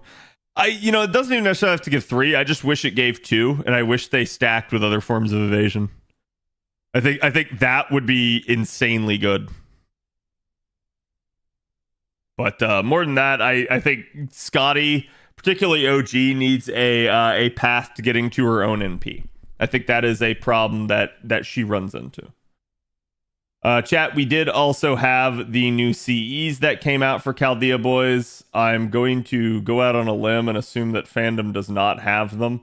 They might, but I'm just going to take it easy. And we're just going to go straight over here. So basically, we end up having the new CEs. You've got Day Off Master here. This one is a interesting one. It is basically the amount of courage drops in the event. It's 50 HP per turn. 2% arts up on self and 2% buster. At MLB, it goes to 3. This is, again, just a 3-star CE, so don't, look too harshly on it. It's not anything crazy. You've got Smooth Sailing is another 3-star CE here. This one's also going to be give stars per turn and NP damage up. It's actually not that bad for a 3-star CE, especially if you had to go the distance in a like CQ or something. So I do think it has at least some potential there. And, again, the only reason you're going to use something like that is maybe a lack of better options or just a lack of party space. Another 3-star C here is going to be NP gain up of 10% on self, NP damage up of 5% on self, and critical damage up of 5% on self. To the same degree, also pretty decent if you're on a budget. Greedy Dice here is going to be the last 3-star CE. It's going to be Sure Hit and Star Weight. Not too terrible. Again, I don't really recommend leveling any of the craft essences that are lower ranked beyond 5-star. There are some occasional like 4-star Cs that it might be okay to have done it for, but usually it's a problem that I say like you don't really want to be spending the actual like resources to do it. Detective Chaldea is going to end up being your first 4-star here. And basically, you're going to end up getting arts up of 10% on self, Buster card 10% on self, and basically apply casted effect chance up for buff negative of 5% on self, which I believe this is debuff success chance. Unless I'm misreading that. Someone in chat can tell me if I'm wrong. It is debuff success. Okay, good. Yeah, it's been a hot minute since I've seen that exact wording on Atlas, and that's because it's using the actual coding of the effect rather than like what we see in game. And then another 4-star here is Taste of Magic. It's 4% NP gain up on self and 10% NP damage up and critical damage. So not bad there. Sorry, I said NP gain, but it's NP charge per turn. So again, this is another decent like down the stretch C. It is synergistic, and I like to see craft essences that synergize well with themselves, as opposed to like I don't really like to see Buster up and NP gain. Those two things to me do not mix. If I'm going Oonga Boonga, I probably don't need the NP gain. And if I need the NP gain while having Buster up is nice, I would have preferred probably like Arts up or Quick up or something like that. So usually I like to see synergy. I like to see a craft essence that isn't fighting itself in effect. Arc U is in the same boat. Definitely some nice art there. And it's the arts card performance by 5% on self, damage cut of 200 that is permanent, which is nice. And basically overcharge up of 1 time on self. I'm not a huge fan of most of the overcharge up Cs at this point, and that's because there are some clear winners in that regard. I think the benefit that this craft essence has is that it is an overcharge CE that is a 4-star. That's it. That's really the only one that I can kind of point to is like this would be why you'd use it. Next up here, we have Capricious as our first 5-star CE. This is actually the one that I ended up getting. And the reason why is because it is all attack scaling. And it basically has defense ignore, arts up of up to 10% at MLB, and NP damage up of up to 20%. So it is just a solid craft essence. It's defense ignore, it's arts oriented, and it would be good down a stretch. So I like it. Defense peer CEs are somewhat difficult to acquire a lot of the time. In fact, the majority of them seem to come out of things like Chaldea Boys. So it is what it is. BRD here is the other 5-star, and this one is also all attack scaling. The CE effect itself is not too bad either, as it's ignore invincible and quick and buster up of up to 8%. So again, depending on your preference, you may go with something like this. Both the CEs this time around are good. There is not a clear victor. In the past, there have definitely been some easy to choose options in a Chaldea Boys event. So this one is nice, but it is not the like end all be all must do type of thing. So I do think it is a good option. If you need an invuln Pierce CE, go for it. If you want the defense Pierce CE, go instead for Capricious. So at the end of the day, it's just going to boil down to whichever one you feel like your Chaldea needs more. And as is the case with most of the Chaldea Boys events, I recommend picking the 5-star CE unless you're just absolutely in love with the art of one of the other ones. Unfortunately, we didn't get something like a Taunt CE. This at this point is becoming a little bit of an issue because there are just no Taunt Cs available in the general pool. There are no Taunt Cs available to the player at any given time, other than the rare raid ups or spending your rare prisms. I don't like that. I don't think that's a good way to operate. They definitely got to bring some of that back. Hopefully, with some of the event Cs, that'll be an option. And last I checked, we didn't have any. But again, maybe they'll bring back like one of the Halloween ones or something that way. But anyways, that was the CEs. We did get a little bit of a teaser news and tomorrow chat for NA now.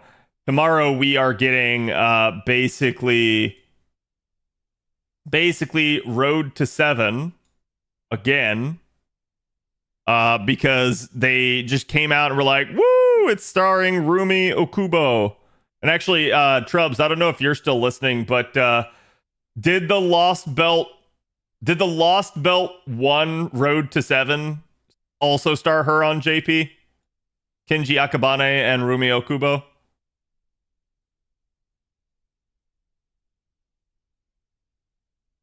It's the same video JP had just submitted. What do you mean? Like how do we know that?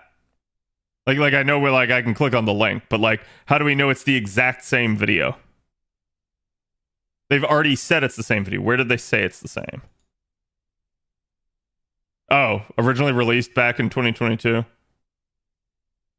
Okay, I didn't read this. I didn't read this chat. To be fair, I saw the tweet and I went like, oh, okay, March 7th, because this is what I was hyper focused on. So again, I don't know. We might tune in for the very beginning of this, but chat, I don't think I'm gonna cover it because it's just now with English subtitles. Like, these were interesting. I highly recommend, if you didn't read the story for Lost Belt 1, that you watch this. The only exception to that would be if you're not at LB1 yet. So if you're not at LB1, don't watch this. But otherwise, if you're at that, if you already like beat LB1 but you didn't read the story, watch it. It gives you a TLDR. It gives you some interesting discussion. I think it's worth. I'm not going to watch it with you guys. I've already seen most of it. And again, I've already read through the stuff. I don't think it's going to be that interesting to people that have already played and read through. It'll just be what it'll be. Because it's a premiere, I'm not even going to cover it in this regard because it doesn't actually have any sort of news. So please don't hold that against me. I was going to say prior to this point that I had planned to cover it, and that if there was nothing new and it was just a translation of JP, that we would switch and do my originally scheduled programming, which was Final Fantasy VII, for the latter part of stream tomorrow. And based off of that, I just plan to do it anyways. So since we know it's not going to be anything new, I think there was the possibility that they maybe announced something for the Lotto, but now there is no possibility. And the reason that there is no possibility is because we basically had the Lotto date just straight up told to us. They already let the cat out of the bag in this regard. So y'all have been put on notice. It is coming out on the 15th. So be prepared. You guys are going straight into Tesla Fest right after Chaldea Boys. We already know this. We expected it anyways, so it is what it is. Again, We're not even going to get new story until probably late in March, so you guys will pretty much be done with the Lotto or very close to being done by the time story launches on JP. Who needs a break? Yeah, it just is what it is. Again, I'm just going to try to warn you guys. Obviously, I'm going to get some people that are going to be like, Cad, the CQs aren't even that hard. Why did you make such a big deal out of this? I didn't. But I did want to warn you guys that there are 31 different challenge quests. If you're someone that doesn't like challenge content, you're going to fucking hate this Lotto because of how many they put in here. If you're someone that does the challenge content only to get rewards, you're also probably going to hate it because it's just that many. It's that long. It's that many hours that you're going to have to spend on it. And I do mean hours, chat. This is not a very quickly run in and get it done. It is going to take you several hours to get everything done challenge-wise. So that's the warning that I have for you. Again, if you're someone like that and you don't want to do all of the challenge quests, don't stress about it. It's not the end of the world. There will always be more challenge quests. There will always be more lottos. There will always be more crystallized lures and more tickets. I recommend getting the crystallized lures, but at the end of the day, it's not the end of the world if you don't. So, my advice to you, do not let this event burn you out. Do not let this event jade you on FGO or anything like that, because I'm warning you all, it's going to happen to some people. You're going to start to see some complaints. You're going to start to see people commenting about how burnt out they are as of this event. It happened on JP. It's going to happen here. So just keep that in mind. Don't let it get to you. There's no need to do it. If you find yourself stressing about it, or if you find yourself basically at your wit's end and burnt out, like, just take a break from it. Don't let it like be something that ends up being a like final straw on the camel's back situation. Just give up farm. Yeah, I completely agree with that. This is the real thing this time? You're talking about Road to 7? Yeah. We're actually getting the real Road to 7 part 1. So, like, basically LB1. And again, chat, for what that is in that regard, you guys are going to get super recollection quests.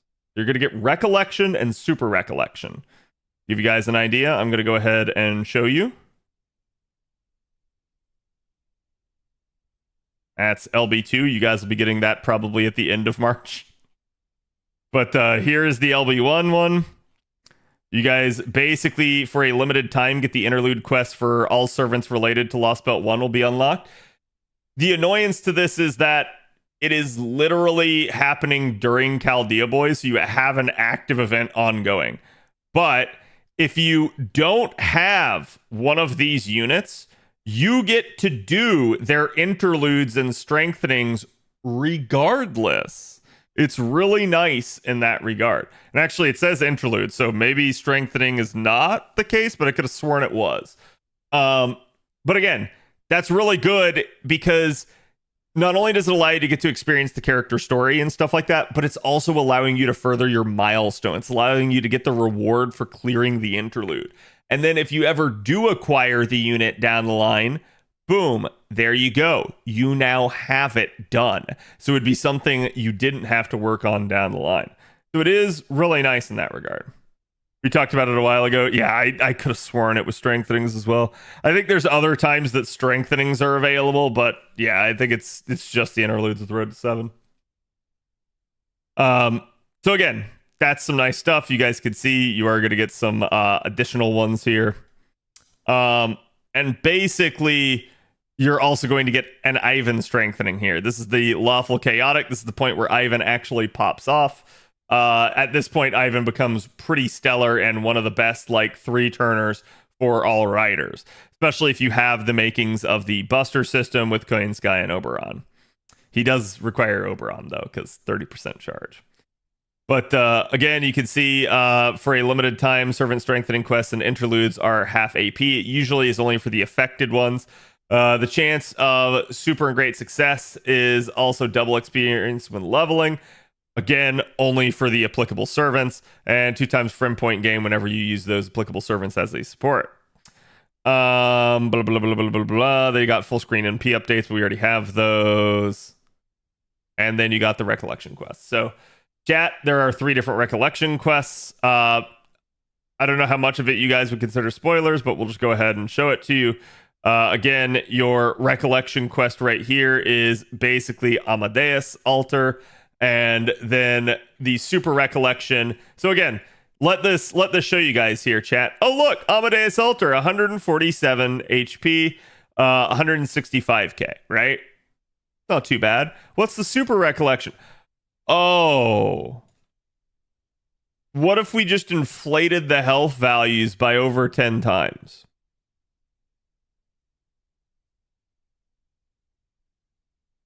Yeah. Now do you understand why, like, nobody wanted to do these? Like, you go from a fight taking you like 5 to 10 minutes to like, bro, the fight takes like an hour. And I'm not joking. I did these with you guys all on stream. They suck. That's all I can say. Obviously there's faster ways through it, but again, you can see even the ghosts, chat. The ghosts that were like, oh hey, 9k, 16k, 23k. Yeah, cool. How much are they? Oh, 98k, 146k, 239k. Like, yeah, it's gonna take a while. Okay. Also, 500% chance to insta-kill all assassin ghost allies at the end of every turn. If he's successful, increase his own attack by 20%, own defense by 10%. How would you like to do less damage to the enemy that has basically 10 times more health? So this is the problem, is gimmicks of a fight that were already there that you largely ignored because you blitzed through the fight.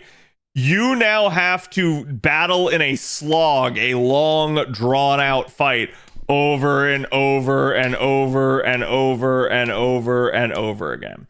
If you have the time, go for it. If you don't. That's all I can say. The rewards are just really not that worth it.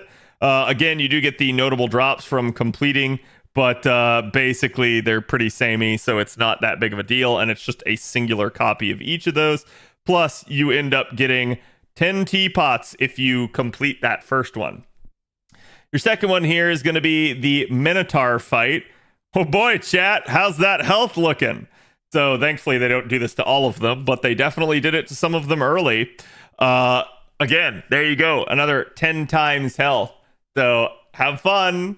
Yeah, again, this is where like things like the invincible comp became popular. Like I don't think people quite understand that super recollection quests are largely a big reason why a lot of people don't care.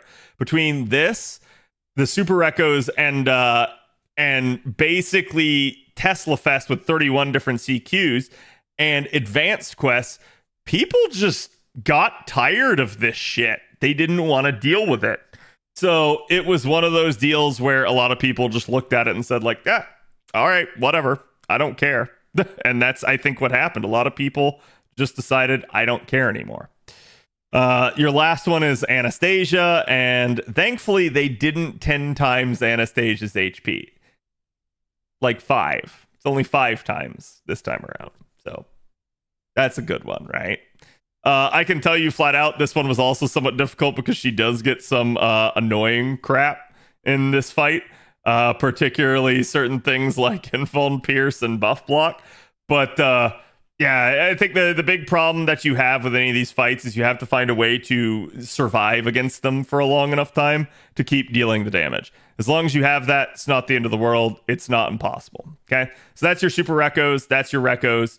And that's just going to be how it's going to be. If you had the time, do it. If you don't do it. I don't think it's really that big of a deal. Just keep in mind, you're only going to have like a week. So that is the issue. And you will have the Lotto coming up with 31 different CQs right after. So my advice is just do what you want to do, right? Don't sweat it. And then you're going to get a summoning campaign with Anastasia and Ivan. I do remember even back then, everybody screamed like, what the hell? When are you going to buff Anastasia? It's hilarious because then they did end up buffing Anastasia later in the year. But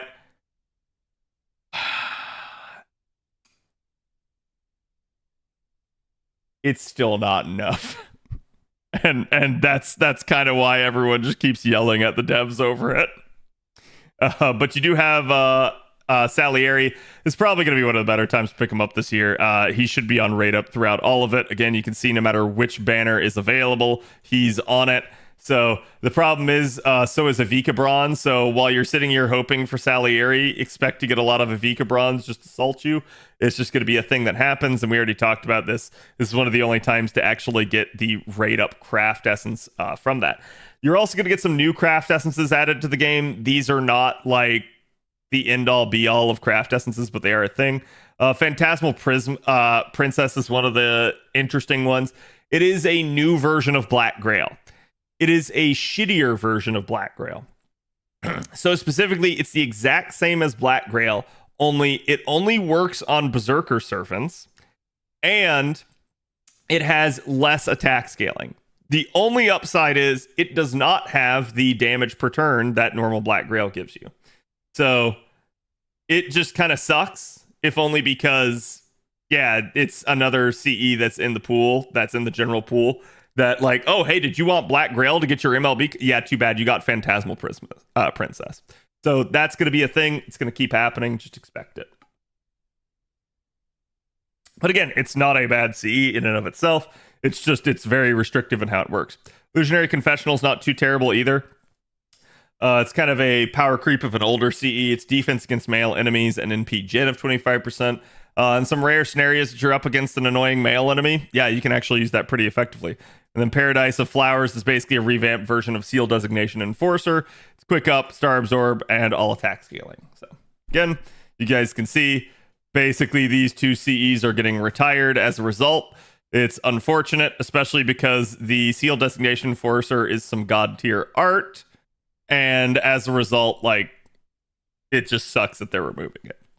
But again, that's Roadto7. And this is the formula that they all use. You are going to get some interludes, you are going to get a summoning campaign, and you are going to get Super Recollection. Every single time. And it's for at least a week. So again, a lot of people just began to view this as it's stalling. Especially when they like would run this and then like not actually run anything else for like 2 weeks. I can't see it. I need another zoom. No, you're good. you're good. But yeah, so again, that's Super Reco. We talked about the news on JP's side of things with their stuff. And again, we do know that we are getting Ordeal Call 2 late March. So current prediction is really late March, like probably 26th at the earliest. But yeah, I think that's pretty obvious at this point, given the fact that we have CBC on JP, which was one of the, we didn't know if we were going to get a Chaldea Boys. And that's it. Like, the Chaldea Boys event on JP is nothing special. It is very straightforward. It is just 40 AP and a cloud of dust. Everything is the same as it has been. We did get the two buffs that we talked about. We did get a Charlemagne costume. Let me see if they have a picture of it. Of course they don't. Wonder if there's a way I can see costumes.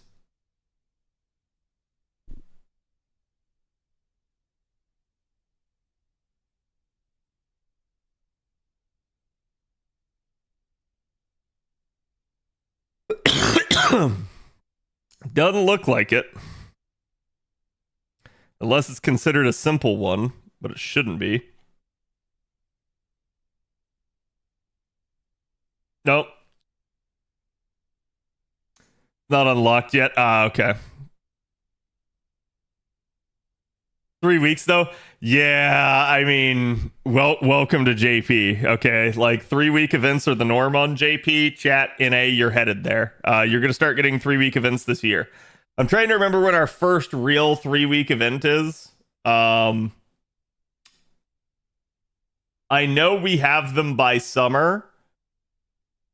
I'm trying to remember, is it Trung Sisters? Yeah, I was gonna say, is it Sea Monster Crisis?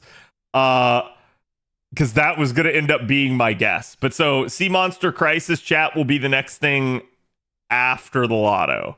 So you're almost there. You're almost to 3 week events. Like, this This and the Lotto are going to be the last 2-week events that you guys get for a long time. After there, the only other 2-week events that you'll get usually are Lottos, because for some reason we don't want a Lotto to be 3 weeks so that you can't farm more. Case Files was 3 weeks, but it wasn't the norm there. Yeah, it like we've had some 3-week events prior to this, but it becomes the norm as of Sea Monster Crisis.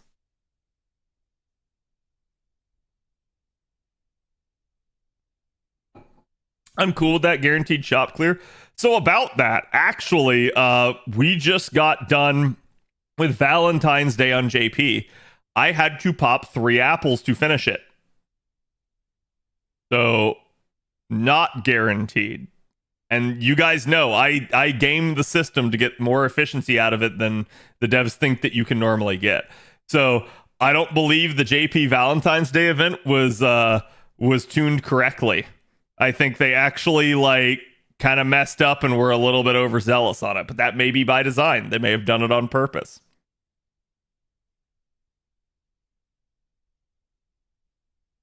Do we have any news of the event rerun voting yet? No, not as far as I know.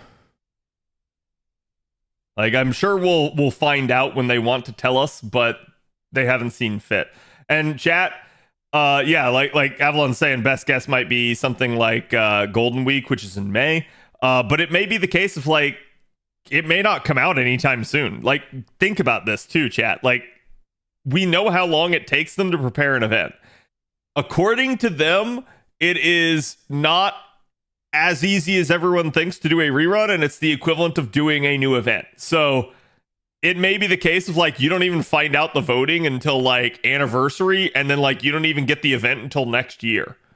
So like that just may be a thing, but we'll see, right? Like I have no idea what the timing of something like this is going to be because they haven't really talked about it.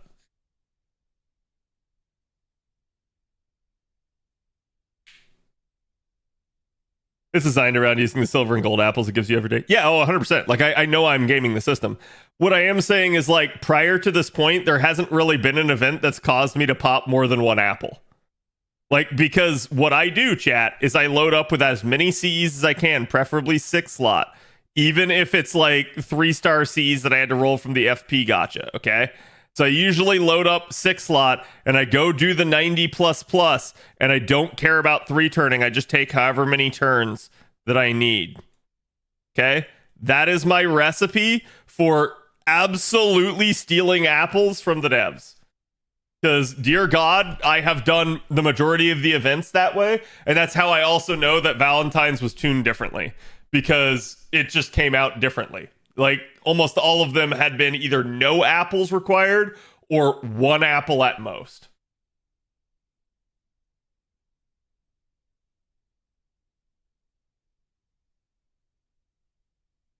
The line from the devs is bullshit. So there is a reason that it could be. There is a reason that it could be as hard as making a new event in their eyes. And I've talked about it before. A lot of it probably boils down to it just kind of is a thing for them. Because where the log jam, where the bottleneck is in their processes is all in the like coding and implementation side, rather than like art, story development, and writing, like any of that. So it may be on the actual implementation side, and that's why to them it's as hard as just doing something that's new. Which is, I agree that it's stupid, but it doesn't necessarily mean they're lying, right? And the reason it's stupid is because if that's truly the issue, hire more people. But then we get into the question mark of like, I don't know how, like they haven't hired more people. I guess if you go watch the recruitment vid on Trub's stream tomorrow, you might see why, but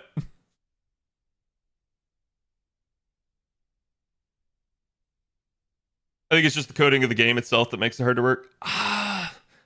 I don't really think it's that bad. I think it's maybe the Unity engine in and of itself, and maybe like it's just difficult for them to like wholesale put everything in. I don't think it's necessarily like a spaghetti code issue because they've apparently like revamped stuff and ported it over multiple times. But maybe, right? Like maybe after 9 years, this shit has become, you know, just a steaming hot pile of garbage.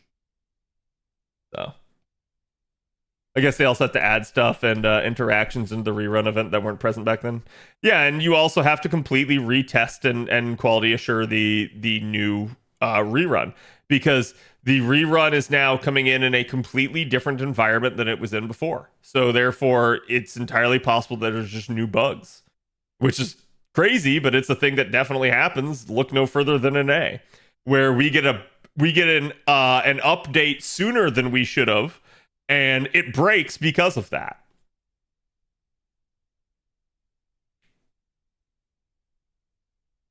Maybe translation's part of the delay. No, because they don't simultaneously release, unless you mean like on an A. I'm talking more on JP in that regard. Yeah, Ivan Raid's a classic example. And from what we can tell, the coding in the Ivan raid was just wrong. It was just set to die at a time that was before the beginning of the raid, which is hilarious because that's basically what I guessed it was. And sure enough, that ended up being the case.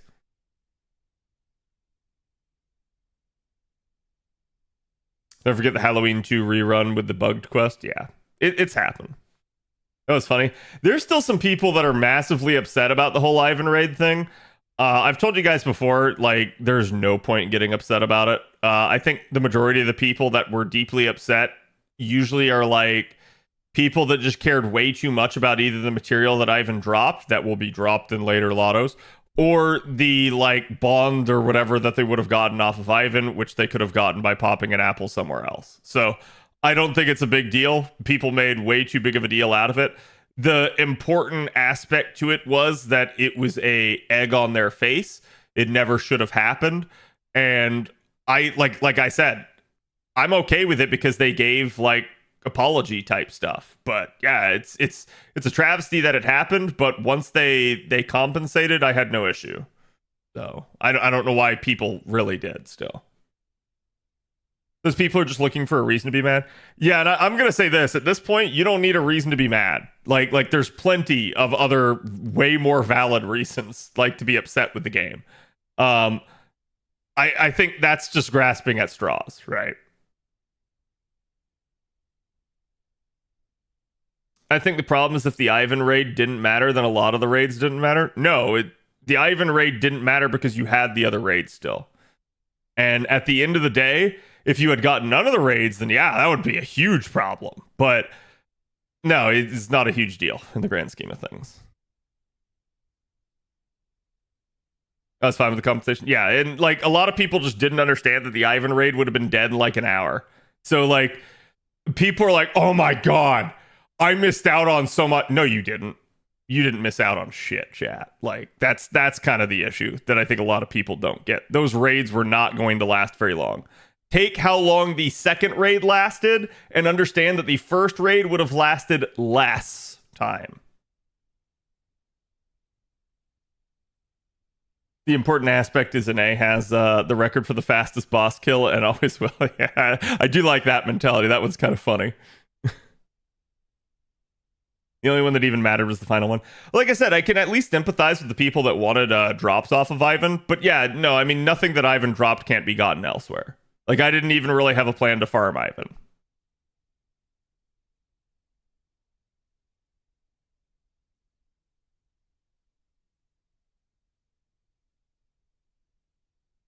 You need to submit it to Guinness. I don't think Guinness cares.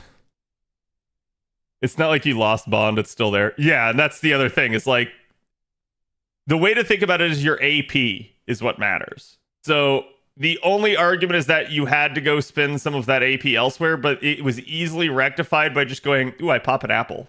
And there you go. It's still there. And if you were someone that was going to care a lot about that sort of thing, you were probably going to pop apples anyways. So I was nervous all the raids were going to have the same problem as the Ivan one. I was relieved when it was fixed. Honestly, I am relieved that Tunguska is over so that we don't have the shit design of that event still hanging over our heads. And I do mean that. Like, I like the story and all of that, but the event and its structure I thought was one of the stupidest choices they had made in the past, like, 7 years. So I'm actually happy that it's over and done with. And I hope they never do it again. Like they could absolutely do a raid blitz style of events. I think that's perfectly fine. Just don't do it how you did Tunguska. That was stupid.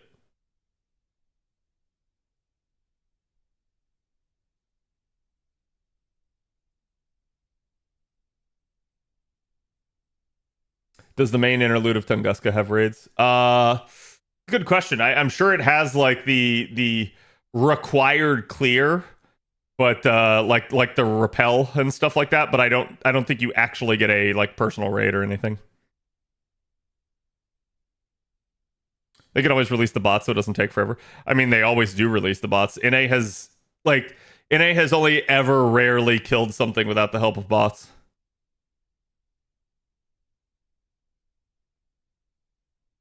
NA had 9 more hours to the final Tunguska raid, so there's the missing bond. Yeah. You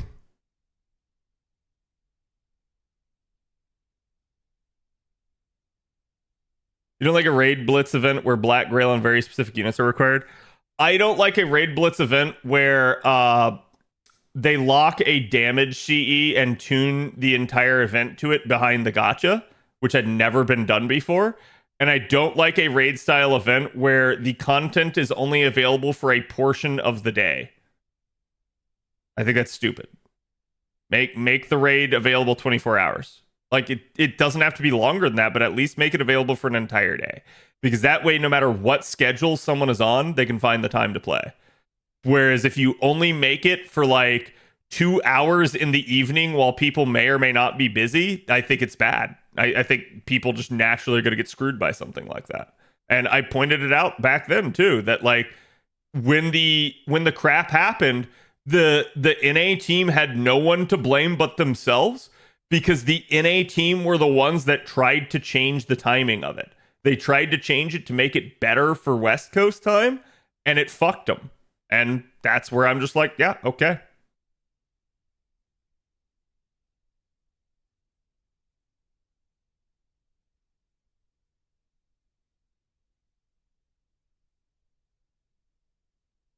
The world portion of the day for most people. Yeah, like, and that's my only point. They learned that lesson all the way back in year 1 with the original Valentine's event, where people hated that and they didn't want to do it again after that point. And like I said when it came out on JP, it reminded me of the fact that like they had clearly lost some people, because it's like they had unlearned the mistakes that they had learned from in the first year of the game. So they knew better than to do it, and they did it anyways. So like I said, I'm happy that they took the feedback from that and it hasn't ever been done again. I hope they never do. Like I just want to make it clear. It's like, it's not like I hate the story or the characters involved or anything like that. I just think the actual structure of the event was scummy and bad.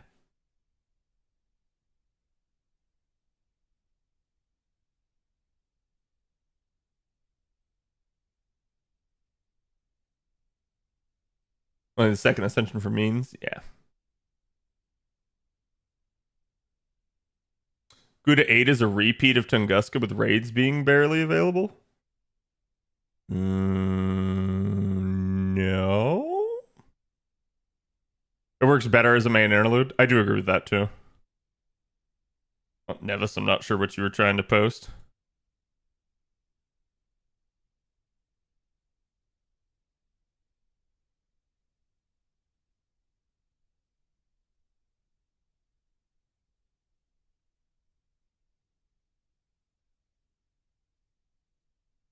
And during Christmas. Yeah, I mean, and I think that was part of the issue as well. And I pointed that out, that when it came to NA, they were going to have major issues because it was during Christmas. And they still did it. And I said they probably should have come up with a way to like change it, but they didn't. What do you think has been the worst event so far? The original Valentine's Day event.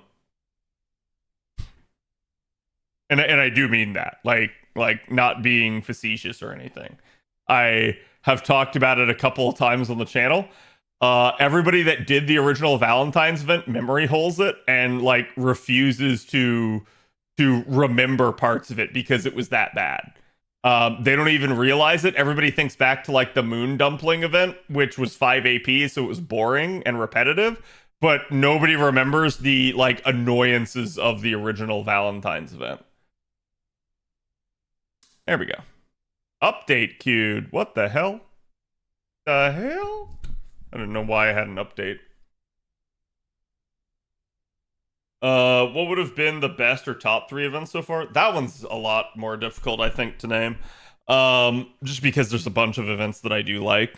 I honestly, like, most of them are like summer events for me because I just really love them. Honestly, I still, like, there's a special place in my heart for the Idol event. I really love the Idol event. I thought it was one of the most, like, ingenuitive events that they had done in recent memory. And that one might go up there as, like, one of my favorite, if not the, because it's an event that I think is just really, really, really solid with how they handle it. Hello, Jeff. Which are your favorite welfares or the ones you like to use the most? Ooh, well, it's gonna be saber faces. Yeah, I'm biased. I'll just spare you that. Grail Live was a lot of fun. I really do think it was. Like, and it's sad because there were a ton of people that shat on the Grail Live event, and they shat on it basically because it was a what's the word I'm looking for here? It was an event that came after a lot of stalling. And so people held that against the event, but the event was actually really good. And so, like, even when it was coming to an A, there were a ton of people that were predisposed to dislike it. And I remember arguing with those people. And I could tell that the majority of people that, like, had an axe to grind hadn't actually played it.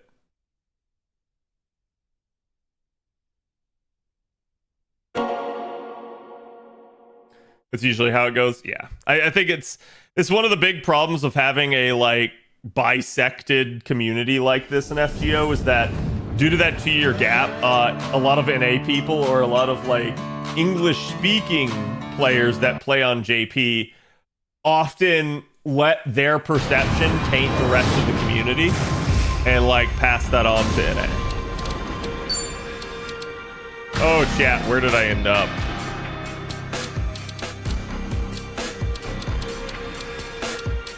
It looks like it's chapter 7.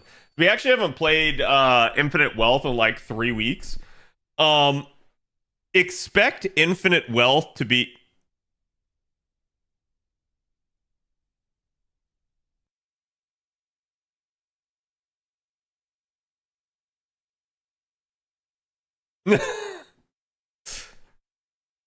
Expect Infinite Wealth to be like... Apparently my thing like ran out of memory right there. Which I'm not really sure why. Because it's not like I'm running too much here. Infinite Wealth took offense. I shouldn't be having memory issues on this computer, so I don't like that had to be like some weird ass like memory leak or spike. And yeah, sorry, the opening menu is always like stupidly loud for this game. But anyways, all I was gonna say is that, like, expect Infinite Wealth to be pretty much on the back burner for a lot of this time period. I do plan to, like, make sure we play through it all and finish it, but it is definitely, like, not my priority at the moment. Okay.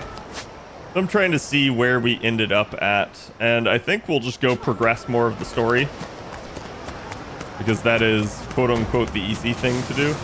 Oh, chat, look, it's the perp bus. Scene change? Did I not scene change it? Ooh, he's candy.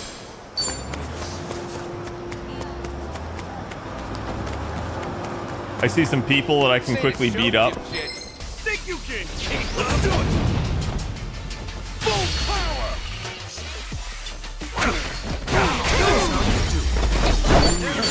There you go. Give me that $20. I think one of the things that I hate to say it because like this game has way more like content in it than the first one even did. But I think one of the things that is like hurt some of my enjoyment here is the grindy nature of this one compared to the first. It definitely feels more grindy, and there's definitely not as lucrative of a way to make money from everything I've heard.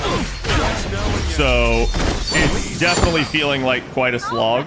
And that's why, like, to me, it's going to be a little bit more on the back burner for the more exciting stuff. But I do plan to play through it. We completed the first one, and I had a blast with the first one. And honestly, none of my gripes are story related. Like, the story for this game is fantastic.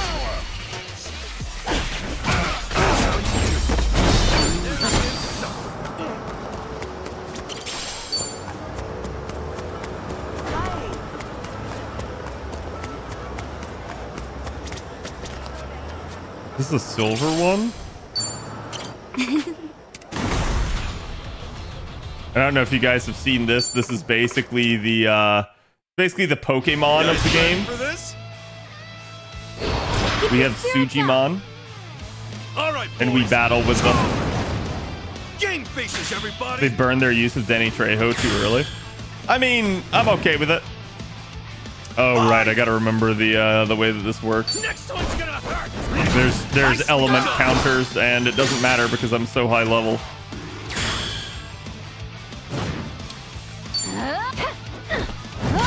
Well fought, everybody. Well, that was easy. So she must have been way too low for me. But yeah, so it's like you guys can see I have like 16k here. The problem is I need like 100k to even buy like a max tier weapon. And that's just like one weapon.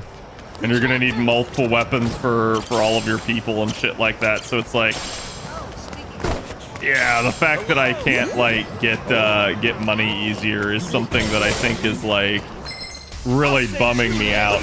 I do think as I get further along in the story, the people will grant more like more money from defeating them. So you can see I'm getting like $20 to $30 every time I beat them.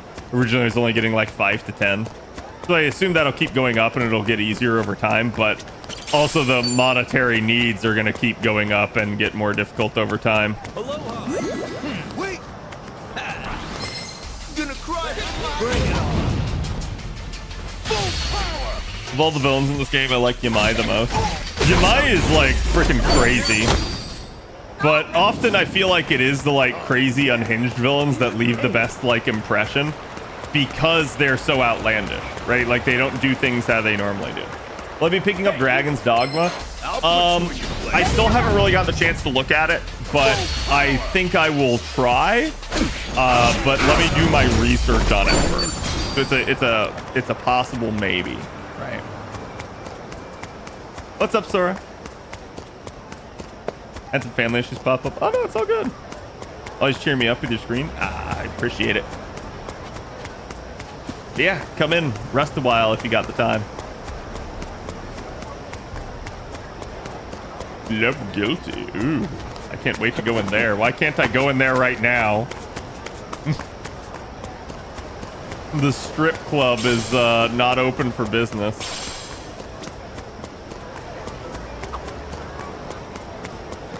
Got my credit card statement through the damn roof. Why's that? You get scammed? I was worried I did, so I went through all the charges. Then I figured it out. Well? Every charge was correct. I bought each one. So... I'm just saying, always check your statements. You never know if someone out there stolen your credit card number. Or if someone right here has stolen minutes from my life. So... What are you staring at? He thought somebody else had stolen his credit card, but it was just him. He stole his own credit card. Cat has the Hobo Bro crew. Yep. Yeah, we got, that's right. That was the last thing that we did is we got them back. What are you staring at? And so part of what I was doing here is I was leveling with them. And chat, the reason that I'm like defeating all of these so easily is just because they're low level and you get that smackdown option. So I don't have to actually like battle them because it is a turn-based game. And so it's like, unfortunately, there's still good money in it and I can beat them really quickly. So I just do it. And I basically just keep on running. Well, there's a taxi here finally that I could take, but there's no point to taking the taxi. Take a walk, asshole. No, you. I steal my own credit card too, right? He's right there. Check your accounts. He absolutely is. Like, I'm pretty sure that there's somebody that like steals from my account and pays for a bunch of commissioned art pieces. And I don't know why. But they keep doing it. What are you staring at? Don't you go mucking up business now.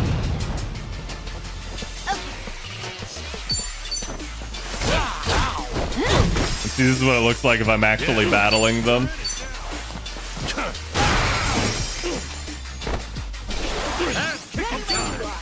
Oh, he's weak to my blade. So it's just me using just simple attacks. That's also because it was easy to do so. I need a grapple. That'll work.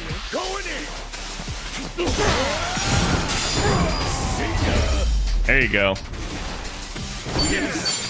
You need a grapple usually in order to break guard breaks.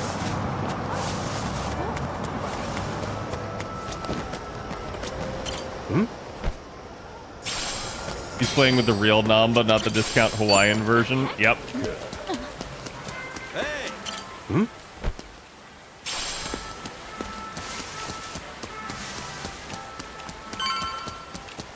Aha, there's my quest. Oh, we're in the red light district, aren't we? Hell yeah. Of course, that's the first thing the hobo squad would do when they got here.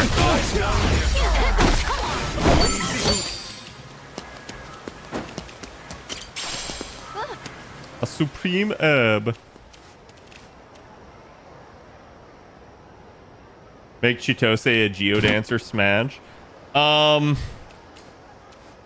I don't know. I like her in the tennis. Place is more dumpy than I'd expected.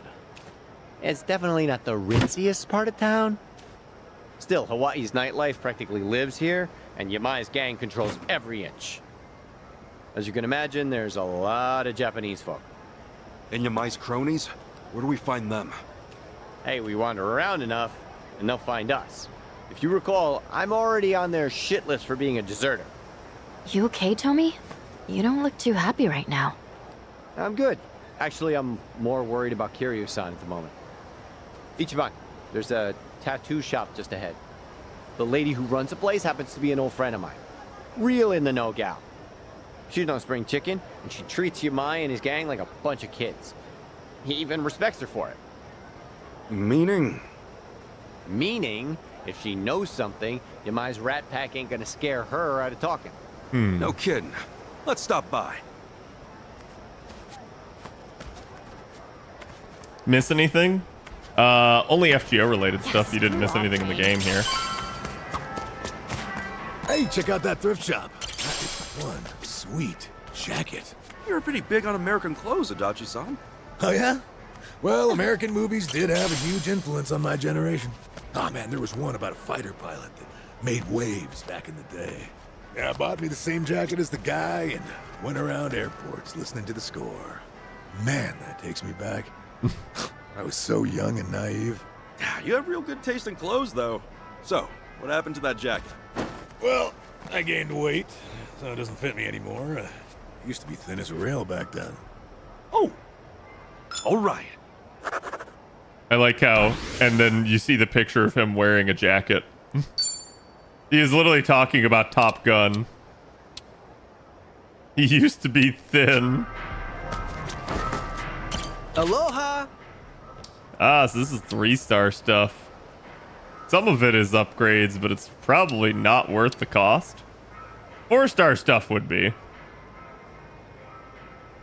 Dear God, though, that is 3,000 cash per. I think I'm just gonna like keep doing without until I get my butt kicked, and then I'll upgrade. Like there, you can see that's a 5-star item, and I cannot purchase it. It is just beyond my purchasing capability to purchase even a single item.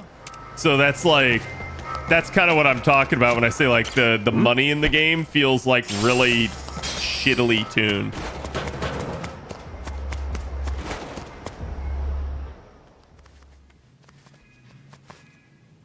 Uh-oh. Welcome in. Hey there. My friends and I have a quick question for you. Got a sec? You guys on customers? Sorry, just me. Tomizawa. You've got guts showing your face around here. Yamai's gonna drag you through the street. I'm sure he'd like to. Anyway, look, Yamai's holding a friend of ours captive. What do you think? You hear anything about that? Couldn't tell you. Yakuza don't bring nothing but trouble. Honestly, anything would help. This guy Yamai's got, he's done everything for me. He's really sick, and he needs our help fast. Sorry, but I'm gonna have to ask you to leave. Yamai's goons are here. I'll be. So Hawaii's boys are keeping the classic Yakuza do alive and well, eh? I'd say it goes well beyond just the haircut. Appreciate the heads up. We'll see if these guys know anything. Be my guest. You got a lot of nerve running your mouth on someone else's turf. Hey, another surprise. A Hawaiian Yakuza with a Hiroshima twang. It's a dying breed even back in Japan. Crazy to think such an endangered species would find its way out here. Yeah, almost makes him kind of cute. Yeah, Wait. ha ha. But let's not die here, okay? Kiryu-san's friends are here to get him. Know where he is? This chump's got some guts, doesn't he? Let's rip him out. I wish, like, that I could, like, make a ton of money on real estate Okay, and I'm up. stockholder meetings with my big cock. That's what I wish. Yeah.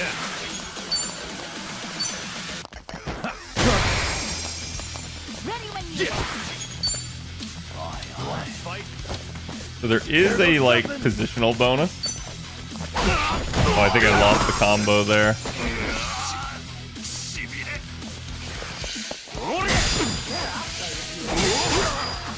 I'm up!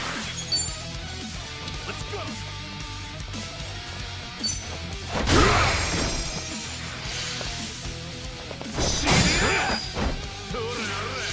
ready when you are. Well, all perfect guards so far.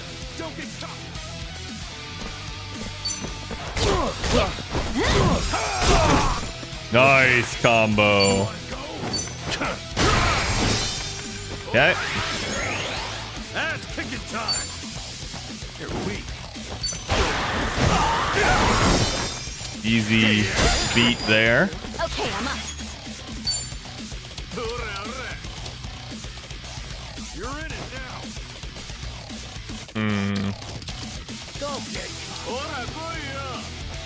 Ignores guard. Let's do it. Don't get caught.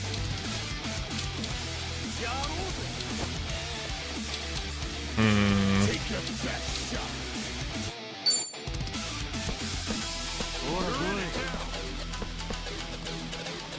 Dachi's too far away. That's not really worth. Don't get Prepare yourself.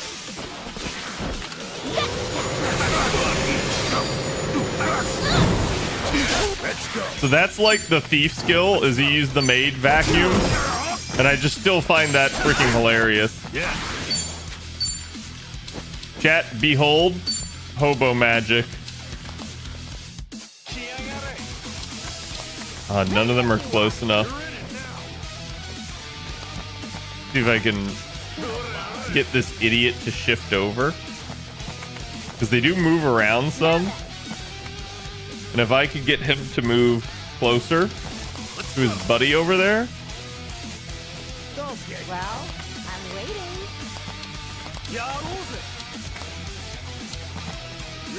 Have fun with this. Well, it looks like that's close enough.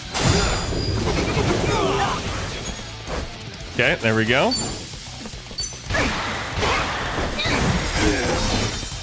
Got that combo. Let's get it done.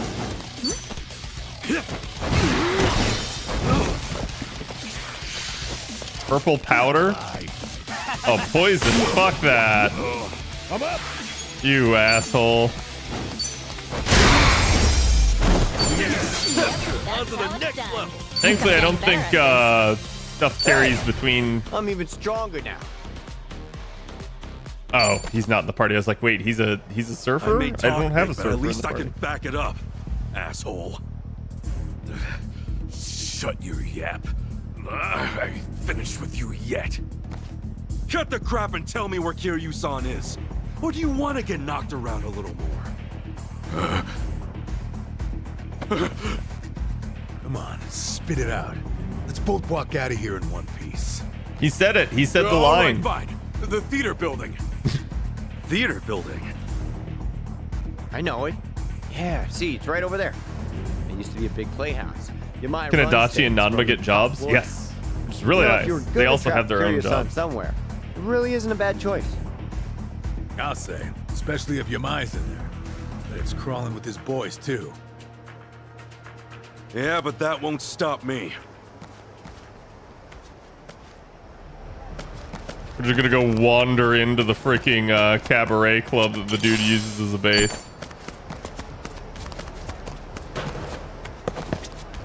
Hmm? Paper play. Hmm? I could take on. Oh right, chat. Chat, we have the gotcha because we can gotcha even here as well.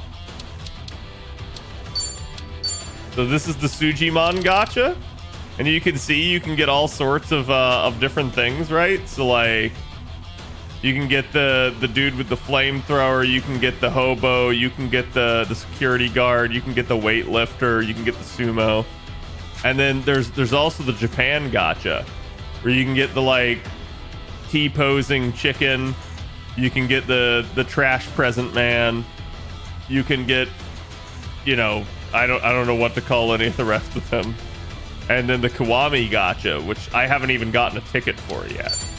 So I assume that stuff's like really rare. You can also, just like in real life, use $100 to pull.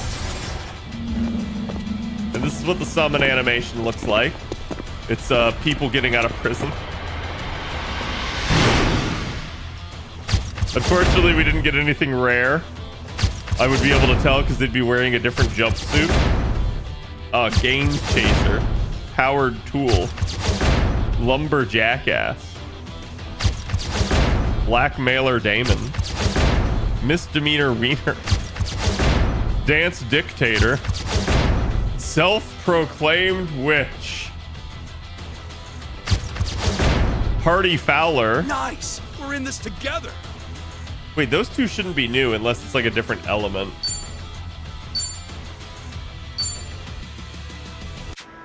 Anyways, that's how the gacha system in the game works. Of course, we just immediately got another Sujimon ticket right after that. Who are you? Oh, okay. Hello. Hey there. Aloha. Okay, so he would let me like buy the stuff? Thank you. I don't think we need it though. So let's save.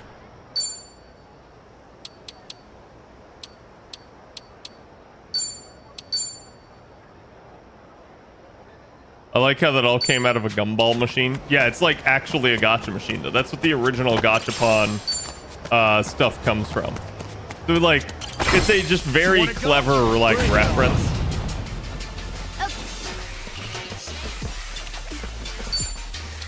Don't get caught! Oh yeah? I missed it. Yeah. Well, I'm waiting. You're in it now. Hobo magic, go! Hope this hurts. God damn, that wrecked them. Holy shit.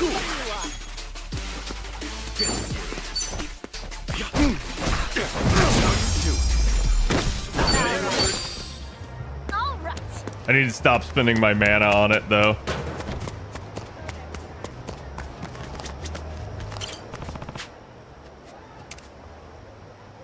Recommended level 26. Recommended equipment 3-star. We're in full swing. Okay, we're definitely above 26. I just wish there was like a rest point somewhere near here.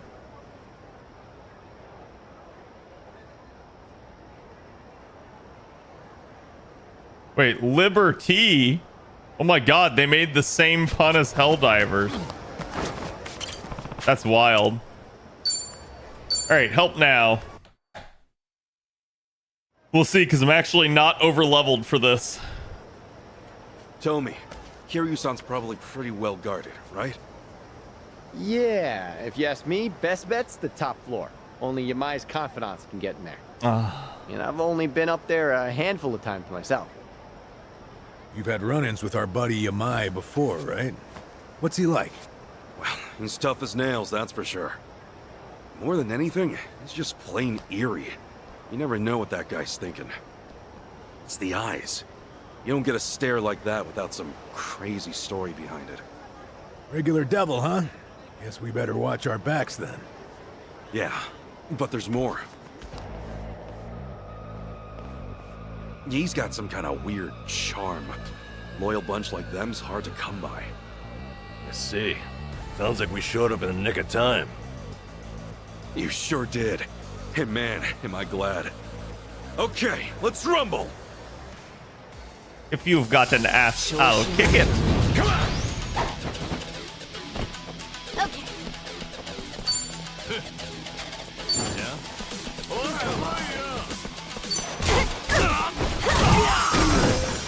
Okay, 3 for 1. We're going bowling. Ready when you are.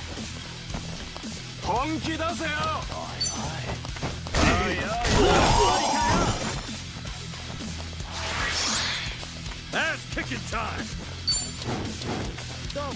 Is anyone weak to the blade? No one is weak to the blade. Okay, combo attack. Uh-oh. Uh-oh. Well,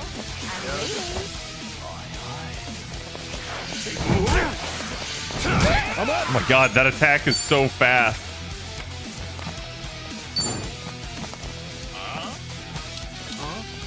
Don't get serious.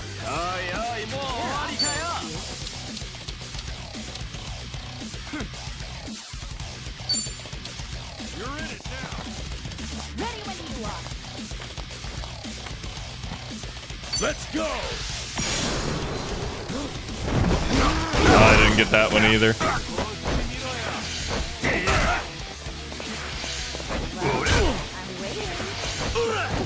God, their attacks are so uncanny. There's like an unnatural delay to all of them. Don't get caught. Here we go. Okay. Care to dance? Be honored.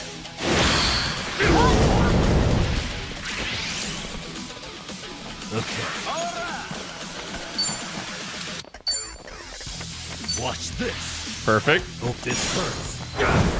And I missed the prompt again. My timing is now just completely off. You wanna go? Sure, I'll play with you. You're weak.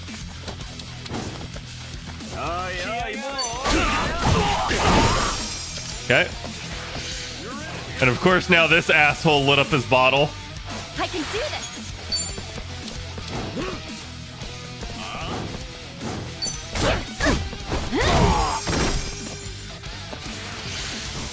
Oh, he's shit talking. He's spitting obvious lies.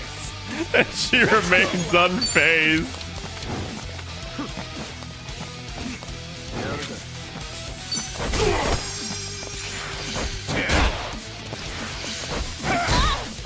Yeah.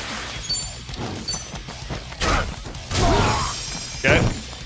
Time to go all Those out. guys are basically lighting Molotov cocktails, so it's like, you don't really want to deal with them if you don't have to. Ooh, nice follow-up. Finally a guard. Sure, I'll play with you. I can do this. Wait, how'd she get a turn again? Is tennis, like, really fast or something?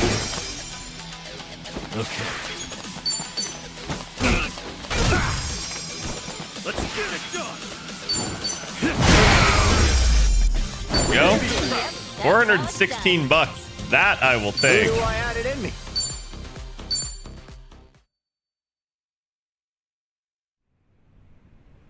Just watch him at. No, I meant like the tennis master. Look who it job. is. Little pansy Tomizawa in the flesh. You damn traitor! Like you got any business coming back here! Hey, slow your roll, pal. I'm not stoked about it either. But for all I'm not, I at least know one thing. I'd never leave my friends behind.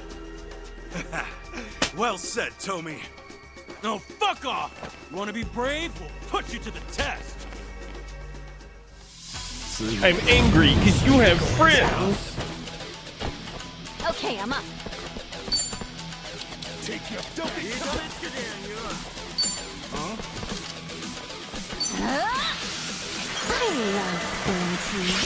Okay, got a nice heal in.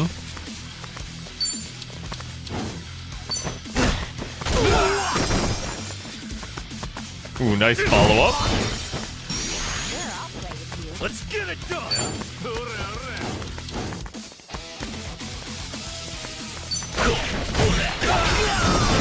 There we go. 2 for 1.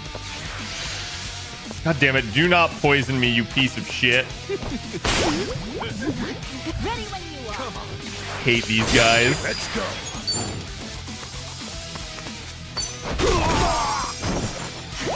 So again, you can see if you guys haven't watched the gameplay, it's turn-based, but everything is fairly dynamic. So like, you have combos like right there. You can hit people into the enemy and stuff like that. So it's very dynamic as far as like the game goes, and it's really kind of fun once you get a handle on it.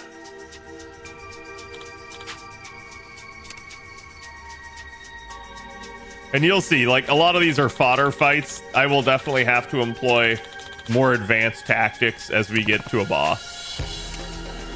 Though there will still be a lot of just attack, because, like, that's... Like, for instance, Samurai, that's, like, really what it's strong at, is, like, scaling off of bleed damage, and, potentially everything else is just like, hey, just hit them hard. So, their hideout's the theater itself, huh? Don't see that every day. Not like there's customers. No way with how they treat the place. Yeah, they've been using it a while now. It's basically their playground. Never know when they'll show up. Watch your back, yeah.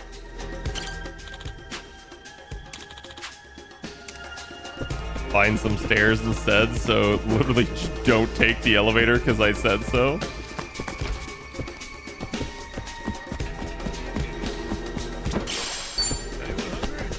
Cigarette butt. Toughness light is a good thing.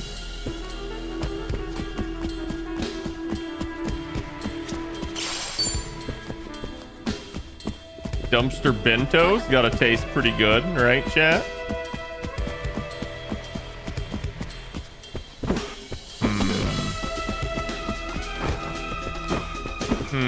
How do I get down there?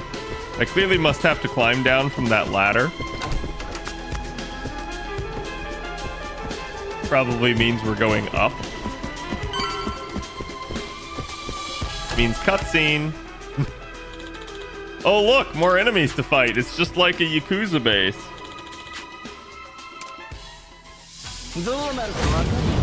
Depends how long the bento's been there. Yeah. Ikuzo. Yeah. Dude, I'm sorry, I can't like not use Pigeon Raid when they're this grouped up. Hope this hurts. Like it's like asking for it.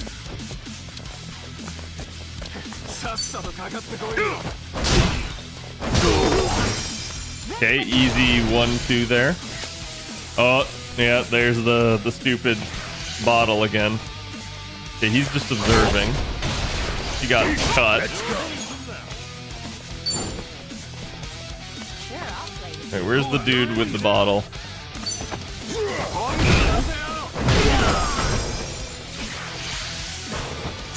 Dynamite? Where the f you get dynamite, bro?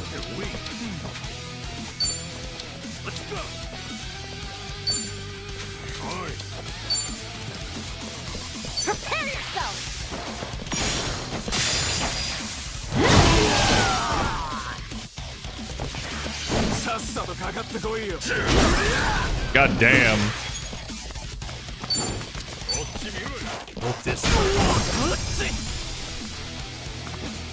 Oh, that's a great follow-up. Yeah, because he gets his turn next, so I don't think I would have been able to kill him if not for that. So he would have Molotov'd me, and now instead I just basically got their whole company burned.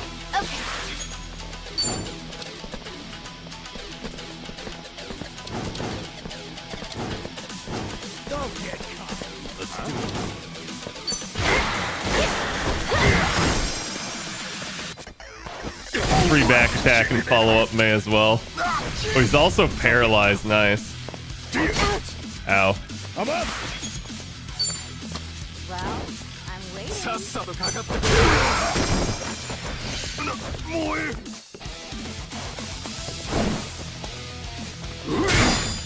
Yeah.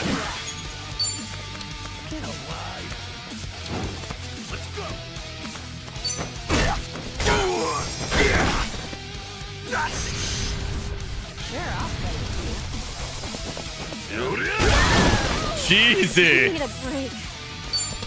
Jesus, that dynamite toss. Holy shit. I love spilling tea. Thanks. Hey, let's get it done. I gotcha. Well, I'm waiting. There we go. 2 for 1. Okay, dumb fuck lit his bottle. I have to deal with him, but the other dude's paralyzed, so that's like not even remotely hard. There you go. I got to throw that at him. Let's go. I'd love to get that back attack, but Ass kicking time. You wanna go? again, because the other dude's paralyzed, it's just better to take out the guy that's an actual threat. Well. God damn. You're in it now. Yeah. Just beating this guy, just savaging him with like blunt objects. Let's get it done. There we go. I'm getting stronger. Hey Snooze, how's it going? Guess I'm a fast learner. Hey, I'm even stronger now. Hey, you're even stronger in the back line. You ain't getting out of that. Okay, so this is where I came in. I don't see anything like hidden here or anything like that. And it doesn't look like I can get down here until I get up to the second floor, which is probably the stairs that I'm looking for. Oh, we got a safe. Should I open it? Oh, I've only got 18 keys on me. A dripping wet umbrella. Ooh. Ooh. A number.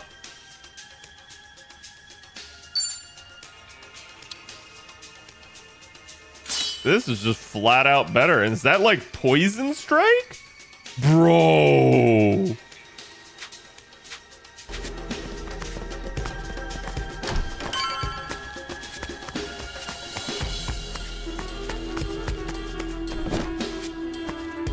I was gonna say, can I keep going up? But apparently no.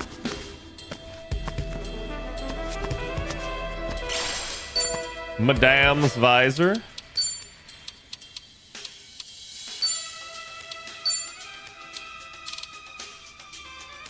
Wait, what?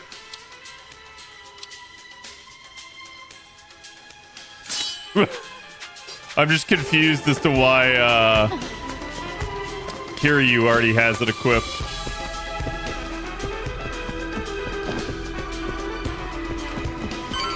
I'm a little tired.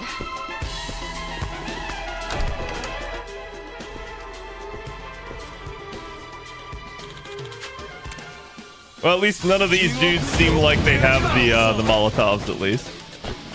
Okay, I'm up. Take your best. Get serious. Prepare yourself! We're gonna group everybody up, get the heal off.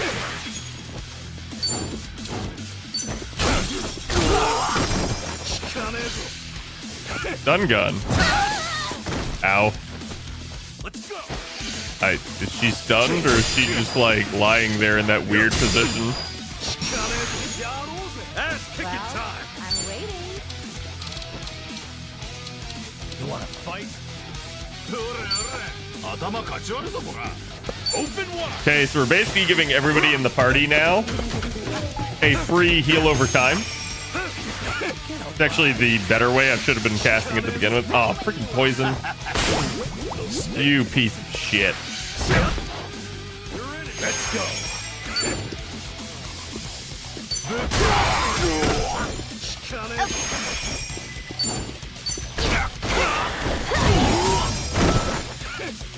And that's gonna let everybody else recover some of their like AP and stuff.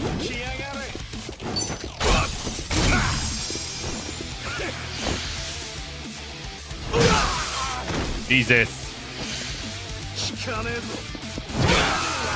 Jeez. The fact that they just go like completely like stiff is kind of funny actually. Brace yourself. Behold, here's my... Okay, so we got the poison off Namba. Okay, I'm up. Knocked them both down the stairs. Continue to knock them both down the stairs. Alright, he caught a cold. Get alive.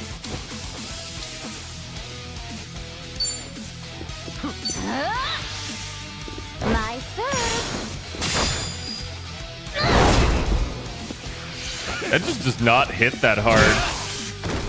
I may like her better as Kunoichi. Me too.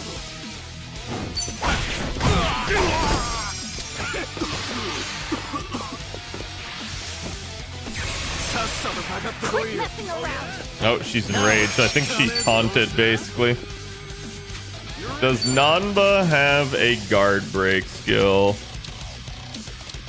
Beginning to think it's like important to have a guard break skill on everyone, just because it's like very difficult to deal damage to people that are guarding. So you can see that dealt like basically a quarter of the damage it should have. Let's go. And interestingly enough, Dachi's someone that does have it.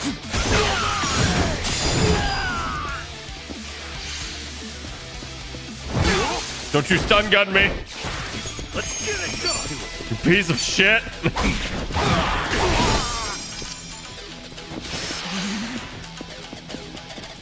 Looks like he's taking cold damage every turn, so that's actually kind of nice. And your enraged backfired. I think I'm getting better at this. Who knew I had it in me? It's really funny too, because it's like, oh, recommended level 26, and by the time you get to the boss, you've already leveled up like 2 more times. Oh, there's another safe key to replace the one I lost. Now this should be the ladder right here that we can get down. Which means, woohoo, cola. Nothing up here, and then there was another thing here. Anger management pipe. Okay. Ah, it's actually interesting. Adachi is the most damage of the entire group.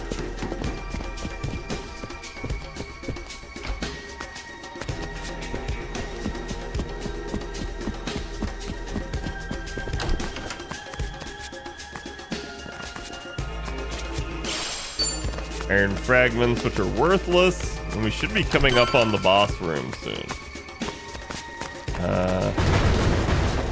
Let me just make sure there's like not something in all that. Okay, didn't appear to be. Why does Chichose have an infinity icon? It just means she has a tag team skill available, which is weird because I already used it on her earlier, but maybe it like didn't consume it somehow. Everybody has that gauge, and whenever it fills up, you can use it to trigger a tag team attack.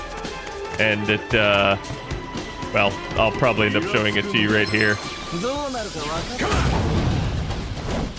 Okay, I'm up. Okay, so you can see R2 to press tag team. So I press it. It's an AoE attack basically for her and Ichiban. They pair up together and they do a dance and they spin and they hit everybody in their path. Interestingly enough, it doesn't appear to be too accurate because it looks like it like pairs them from where like she actually meets up with Ichiban, which is difficult to like determine.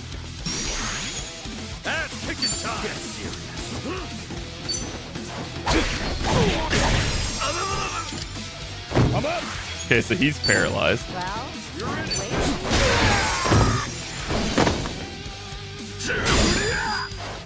I can do this. Present for you. Oh, I poisoned him. Nice. He's gonna die here though anyway. It was actually an easy fight. Got 156. These fights are actually good for cash. But that, yeah, so that tag team gauge fills up over time. Like the more fights I do. And it may be that only her and Ichiban have it unlocked, because I might not have it unlocked for Adachi or Nanba yet in this game. So that they don't have the gauges, basically. Because it's a factor of how much bond you have, if I remember correctly. Find the master key. Okay, so we can't go through.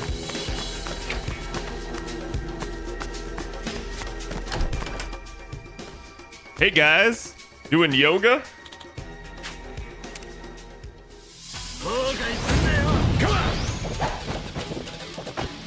Okay, I'm up. So you can see the gauge right there now is like not full anymore. So she just filled it back up really quickly is what happened.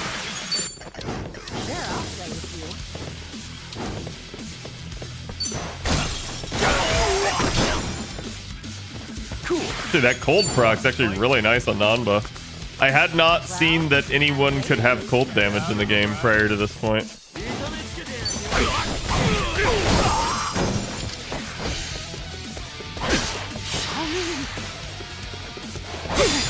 As you can see, it's like, I don't even really need to focus that guy anymore. He'll literally just die. Oh, what? He literally pissed out of his mouth.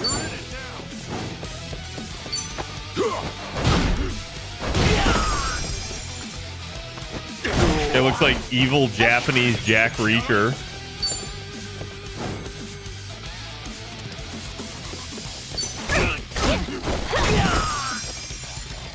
Sure, I'll play with you. Let's go. I was hoping to inflict cold. You're weak.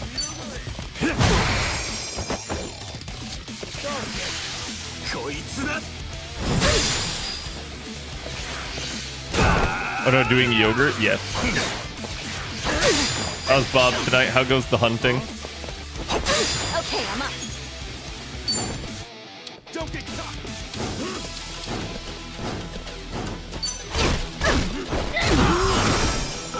I'm up. Well, I'm waiting. Yeah.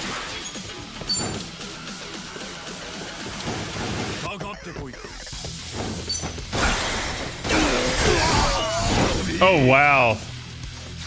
So we didn't kill him, but that was almost a 2-for-1. The other thing I don't like about the Tennis Masters is enemies do not seem to go where you project them to go when you hit them. The Tennis Master appears to like just hit them off to the side instead of in the direction you want it to. So you have to be like right next to like the target you're hitting has to be right next to someone else in order to hit them into someone else. Otherwise they just get slung to the side.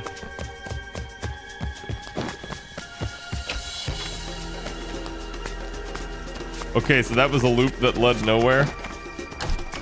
So I assume I'm just gonna have to keep battling every... Oh, is that the key? Oh, cigarette butt.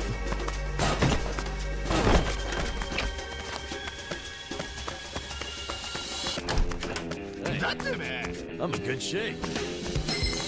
I think that was like designed to make me not trigger them, but I just did anyways because I didn't care. You can drop a weapon? I actually had no idea.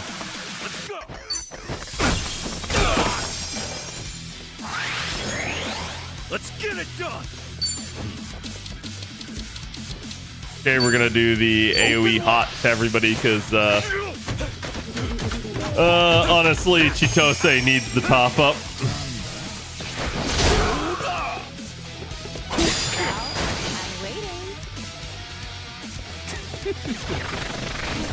I can't keep up.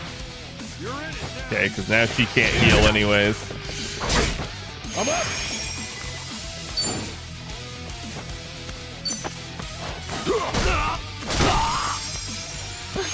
It's over. I'm just not feeling it.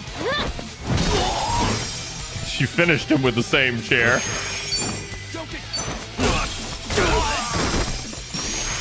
Ass kicking time.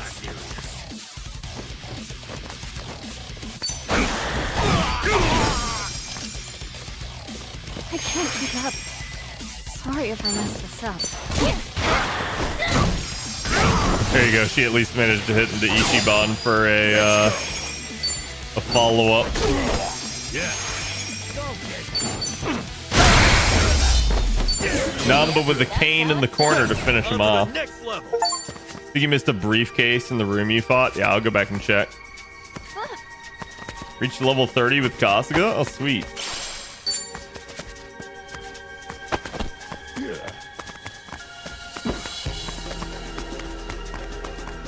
Okay, so let's go back and see if there was a briefcase in here. No, not this room.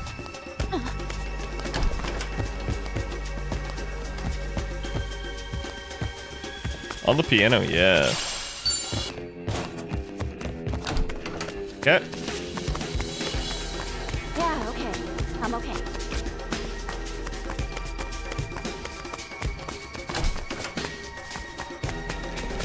Yeah, that stuff, it's actually like really easy to miss it.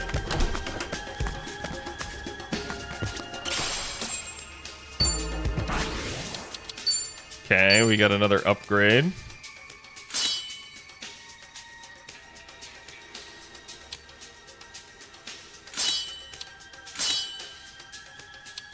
Oh. Oh.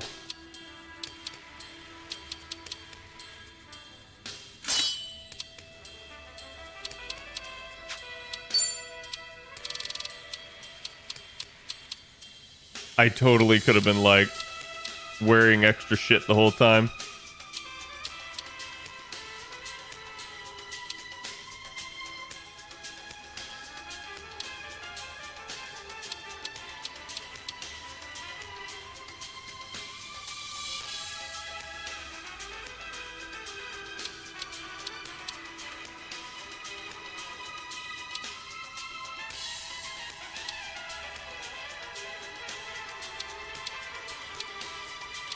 Greatly increases items obtained from battle. Money obtained. Recover HP after winning a battle. I wonder if that's party wide or if that's just him. Because, like, those are definitely good.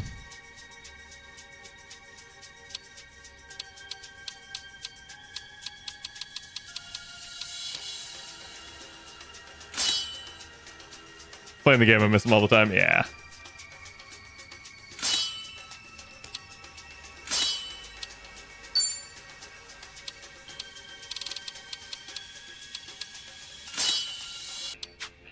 We're gonna give him that.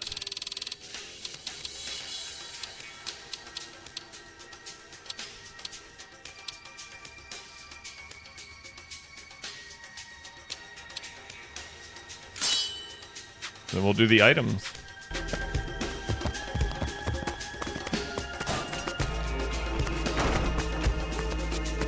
Wait. Oh yeah, this is all an area that I hadn't been in.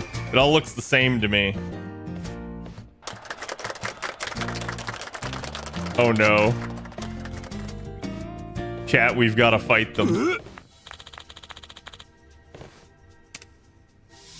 Yep, I knew it. We broke up someone's birthday party. Time to go all out.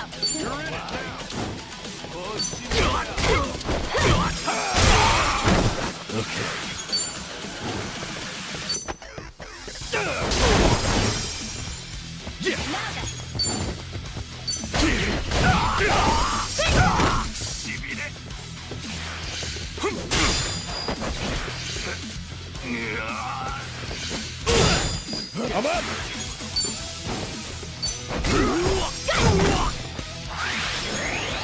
I can do this. Yeah. My god, this poor man. And then a chair. You just got bullied. Oh, don't piss on me.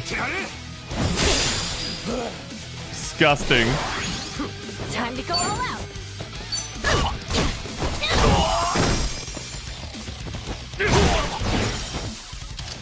Let's go. Alright, who's next? I hate doing Azur Rathalos so much. DB, wait, what's DB? Dual blade? I actually slept well last night. Listen, I want someone to play the Saxaboom for me. I don't understand why no one wants to play Saxaboom. Can I not go in here? Okay, that's really weird because it like looks like I can. The master key as well. Interesting. That must be a like shortcut.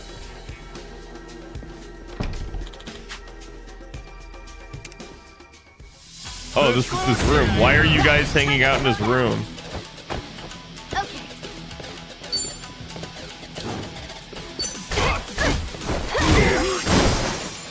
Yeah.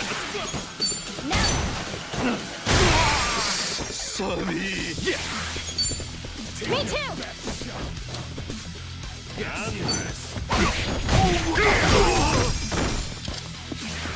I just like how they're like bowling pins and it's like one dude knocks the next dude down, knocks the next dude down. Is that a gun?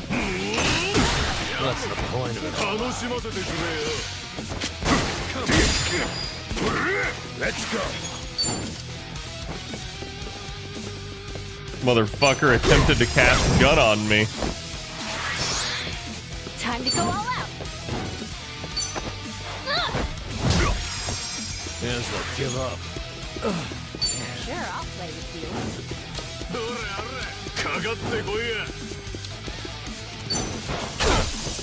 I need you to get frozen as well. Cool. Take your best shot. Huh? Here goes nothing. Combo. I can do this.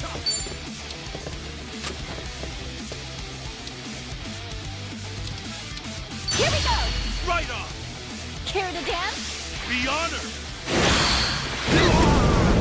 Yeah, see, so it looks like you combine from from Ichiban's perspective. Well, This isn't Bleach. Silver Rathalos is even worse. I'm up. I feel like some of the mobs, especially with certain weapons, you just have to use flash pods all the time.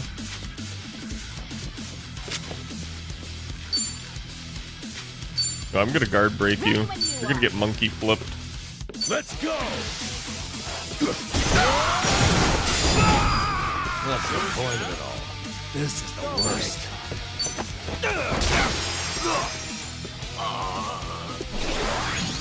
time to go all out.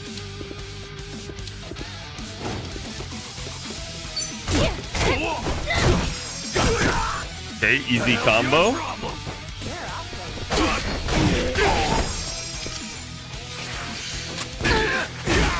Ooh, that was nasty. He got an AoE.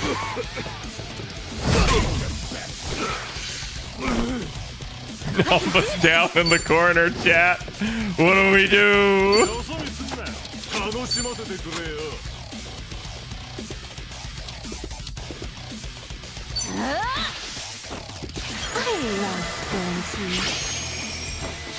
Give up.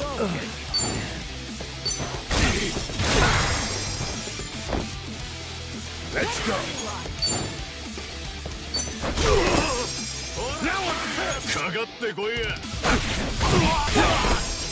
Time to go all out. It sucks too because he's taunted into hitting a person that he was resistant against. So that was actually really smart of the enemy. Back in the game. I'll make it work. Let's get it done. Oh, is it go time? Nice combo. Got him with the like, you get him low, I get him high.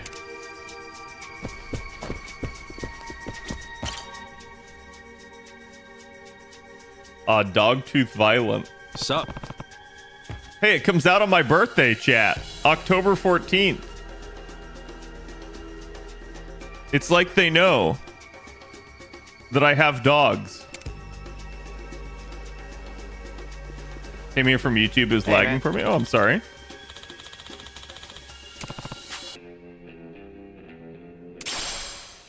All right, we got the master key. Adachi, the most nimble old man I've seen. Yeah. Let me grab that. Is there anything else in here? Dude, where does this man even sleep? Should I open it? Sweet. Ooh, a crowbar. Wait, who uses a crowbar? Is it Adachi? I think it's Adachi.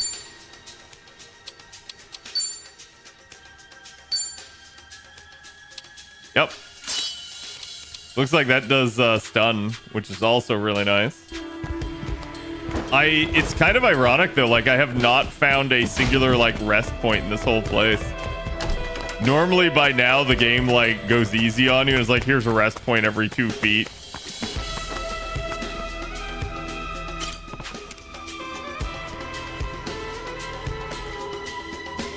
Wait, but I was gonna say I have the master key. I don't know why you're not letting me. So this should just loop all the way straight back.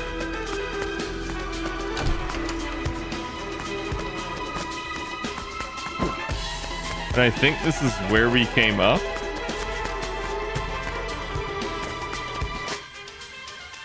Yeah, 100%. 'Cause that's the theater.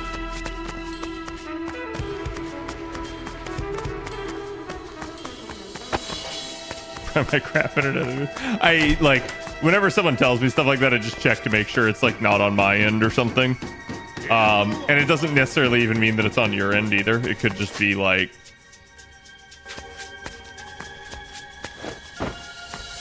YouTube or Twitch. Oh, okay, game. Let me examine.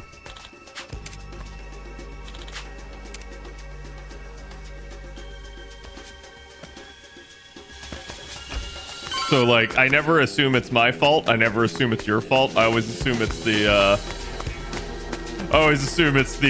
service that I'm streaming to's fault, because they just have a long history of always being the problem. Inspire you and cherish you and keep hold of your own freedom. Oh, okay. What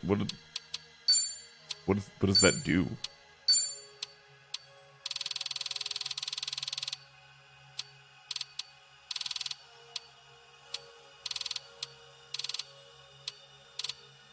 Nullifies silence. That could actually be pretty useful, especially on like a caster. It's pretty clear at this point that they're starting to use silence on me, whereas prior to this point they hadn't really. I also find it funny where they give you a save point considering you're normally just capable of saving. Remember, stretching. Huh? What's this? Looks like a cabaret on its last legs. Adachi-san. It's a sausage fest. That would be Yamai. Oh. I'll get a load of him. Still. He likes some old chat. Wasn't sure you'd make it up here. Give yourselves a hand. He likes them Obasams. Where's Kiryu-san? Oh, so that's why you barged in, is it? He'd better be okay. What was that? Oh, Tomizawa's tagged in too, huh? Little Tiger's got some scruff, strutting back in here. Then again, maybe I'm just a joke to you now. Actually, I'd say the Tomi you knew is long gone. Now, give us back Kiryu-san. Come on, as if flapping your lips is all it'd take. Don't forget. I can't. You used to be one of these us. two women with him, I can't. You want to get your way, you gotta step up to the plate. Oh, great. Life lessons from Hawaii's resident psychopath. And plenty of bark from Kiryu's little fan club. Let's just hope you've got some bite, eh? I mean, I've kicked your ass like 3 times prior to now. I can do it again. Oh, relax. Yeah. Why don't you just leave him be? That's right. Forget him. You're so mean. I'll finish it quick, ladies. Oh my god, he's actually fighting with his jacket on.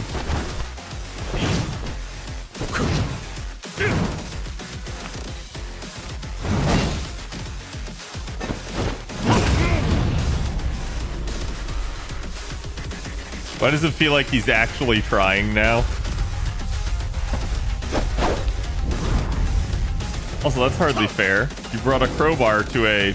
Okay, I mean, I guess we got a crowbar, but like... Still, bastard, ain't he? It's the thought that counts. This is Yamai's turf. Safe to say he's got the advantage. Oh, I missed it.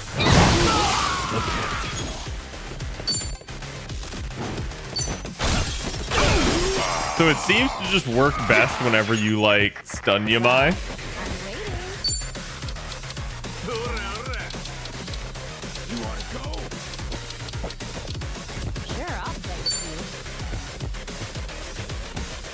Bro, you literally just moved to the corner just so I couldn't combo you. You can fuck off with that. Brace yourself! I shall strike you down!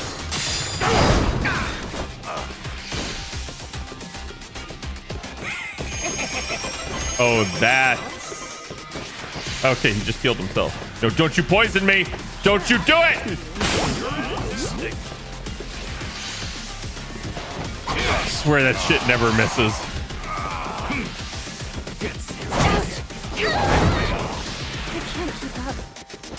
Oh, and she got silenced from that. Wow. I'm up.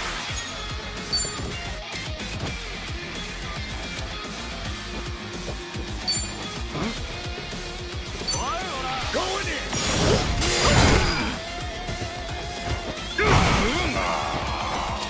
Perfect. Now Yamai is paralyzed. Hey now! Don't let him get the better of you. Yamai-san, for you. Which is exactly what I wanted. You asked for it. Playtime's over, motherfucker. Well, this is a surprise. I was hoping the dragon would have more teeth. Jesus, and that's an AoE. Thankfully, he didn't get... Jesus! It's over. Sorry if I messed this up. Oh yeah? I'm silenced. Don't get caught.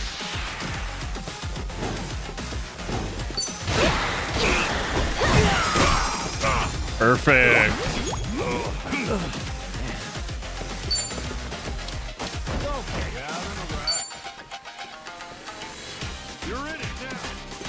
Watch this. Hope this hurts.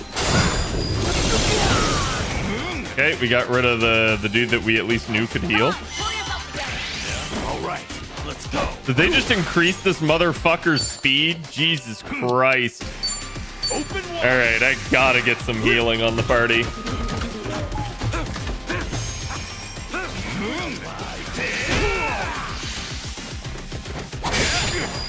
I can't keep up.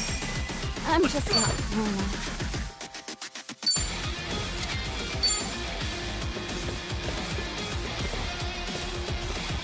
Let's do it. And back to where we are. Let's go.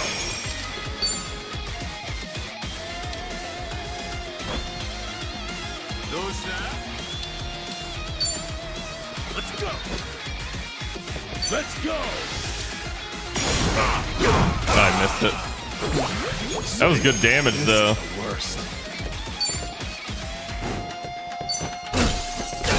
We've got Yamai isolated in a corner here. He's no longer paralyzed, which is not good because I want him to be.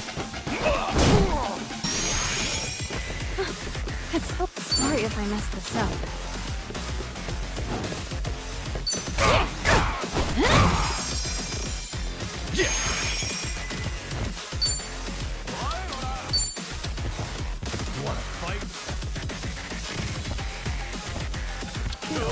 Brace yourself! I shall strike you down!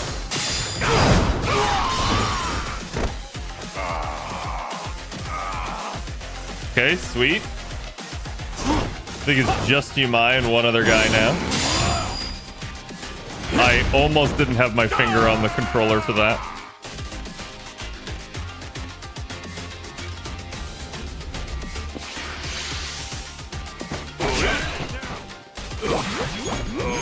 What do I do?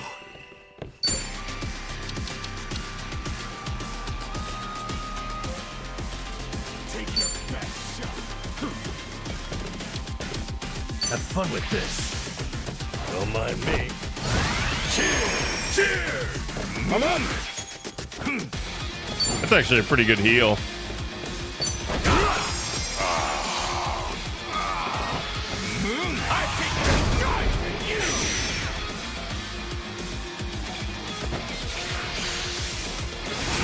He's raising his own defense.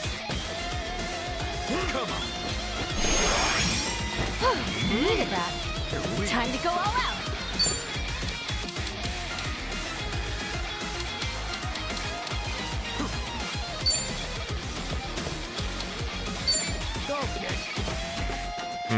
He's not vulnerable to either of those. Let's go. Get serious. Huh? Prepare yourself.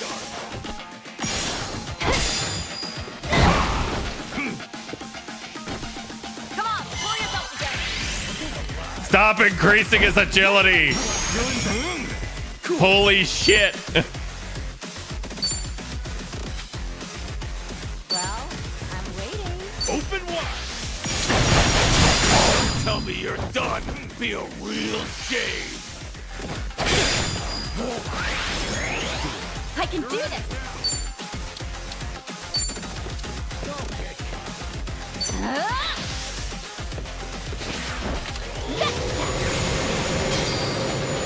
$800 from that. Worth. Sure, I'll play with you. Let's go.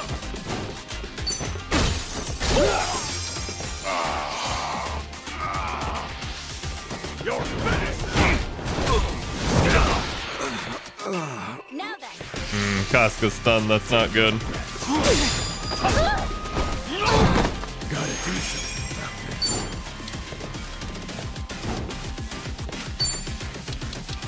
You're weak.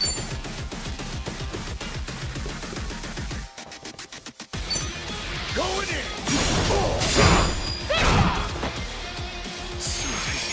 Well, I'm waiting. Time to go all out.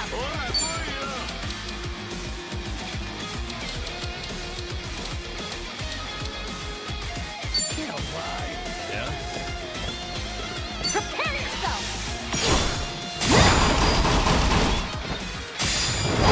Oh, a double prom.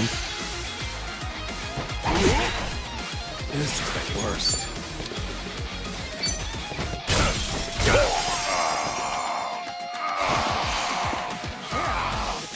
Oh, that's not good. He's dead.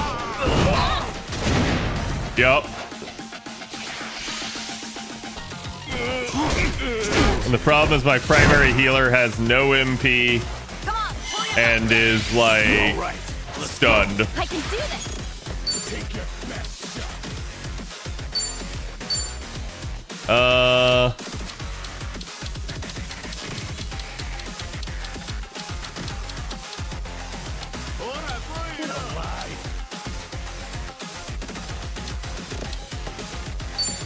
Actually don't have that many revival things. One more time.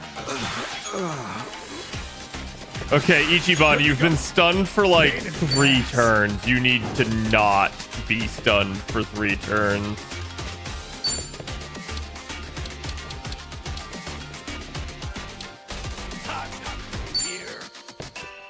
Let's go. There we go. So we got Yamai. Time to go all out.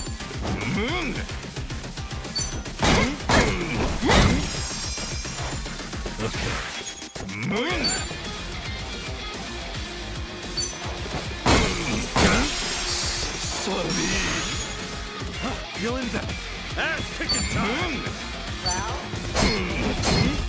Gonna let him keep guarding because I'm just abusing him for extra MP. Because he didn't get a turn, so it didn't matter. Oh my god, yeah, see, that was great. So because I stole from him, I ended up getting about a 2,000 health from that. Guess I'm a fast learner. Look at me go. Hell yeah. Hey, I'm even stronger now. Pigeon Storm learned. Can we get rid of it? He's one more Casca's time. my only person that has an AoE heal at the moment. He's also the only person that has a cleanse. And if I say I don't know, And I'll make it so you do know, Yamai. Tomizawa. Choice is yours, but you know what you gotta do. Or do you want to be disgraced even more? Grace and I split ways a long time ago. Now then, you gonna take your swing or what?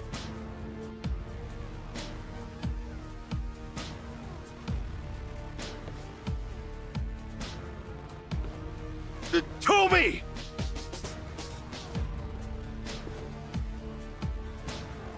That's enough. Kiryu-san is safe and sound. Hey.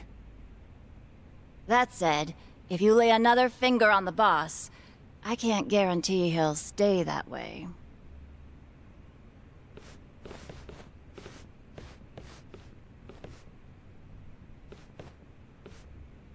And before they were just actually treating him for his cancer. How about that? You really do have a way with people, don't you?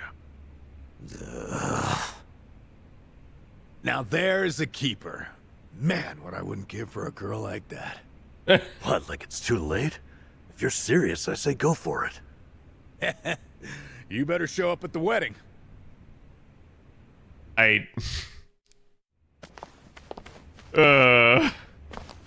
I'm coming in. We have guests. Yeah, see, chat? There's a doctor here. I'm telling you. I'm telling you. It was actually, like, good guy Kiryu. Or good guy Yamai. Keep your voice down. He needs to rest. So, you've been looking after him? I just did what the boss asked me to do. Apparently, he used to look up to this guy He's way also back smoking. when. Yamai did? He's been asleep ever since they brought him in. His wounds aren't too serious, so I'd wager it's something internal. Figures. If anyone's gonna push himself, it's Kiryu-san. First aid is about all I can do at this time. Now take your friend and get out of here. I swear, if I'd known about all this, I'd have called off the fight. Yeah, though he is still chasing after Akane-san, right? He hasn't given up on that. He's still trouble.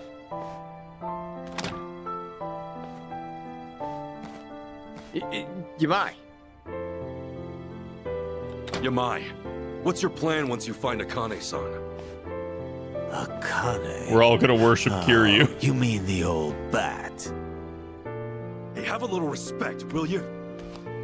Anyway, why even bother going after her? Because the entire Hawaiian underworld's on the hunt. I got no idea what she's worth, but I'll find out once I get my hands on her. That's really all? I've been in Hawaii for a while now, but it's hard making yourself What if Hear Me Out known. Yamai joins? No. The Barracudas and the Genja, we're not fit to lick their boots. So if I can get my hands on their precious little prize first, I don't want Yamai, he's I'll crazy. have a big, cushy seat at the negotiating table.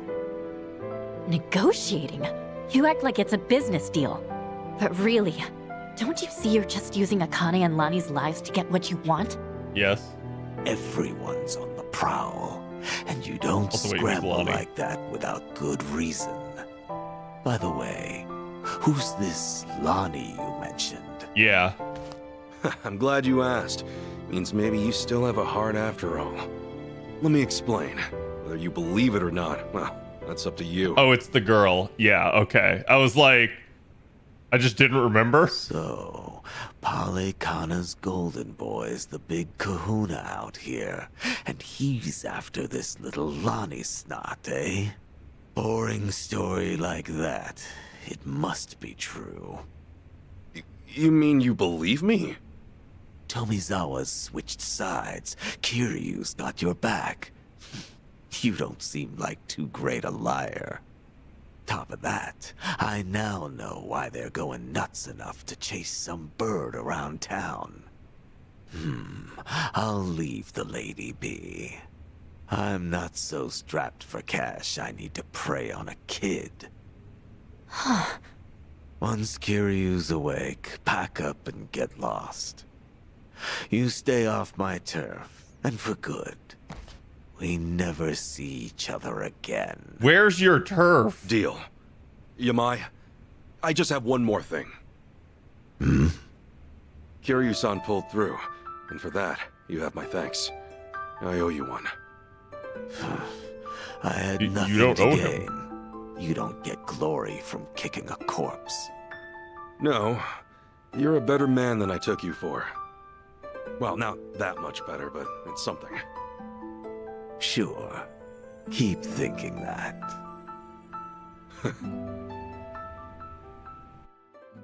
And now he's like, damn, this Casca guy's alright. Hey, yo. To me, Kazuma Kiryu is family. Oh no. What is this shit?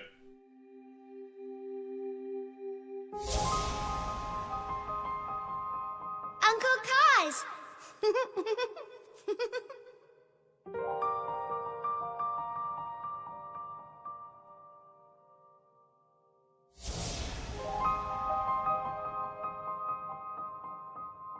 Where do you live? You don't have a home, kid? Oh. The orphanage. I snuck out. You live in an orphanage. Wait, kid. Hey, there she is! Get the girl! After her! Don't let her get away! Stop! Hey, stop!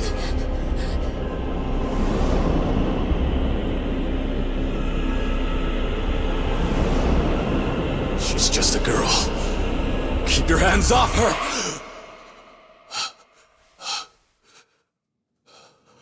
Kiryu-san, you're safe now. We're looking after you. Kasuga. It'd be hilarious if he was like, "Hey, anyone got a cigarette?"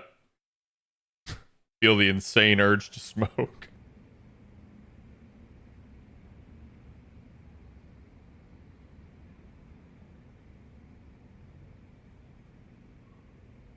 What happened? We talked things out with Yamai. Turns out, he didn't know anything.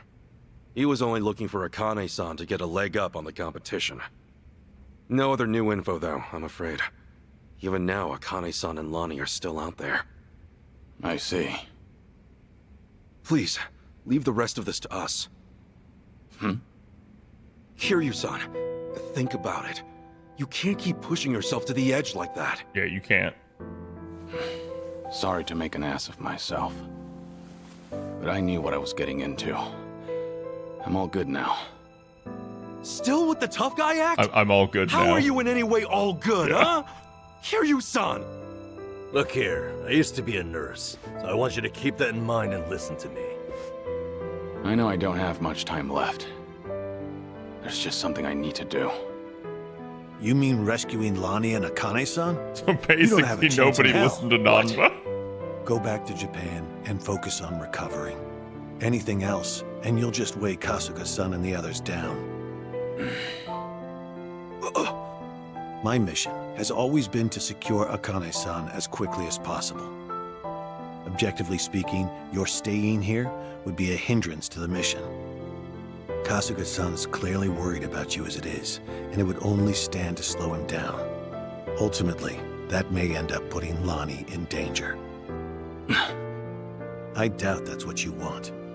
Lonnie and Haruka Sawamura are kindred spirits, wouldn't you say? Haruka Sawamura?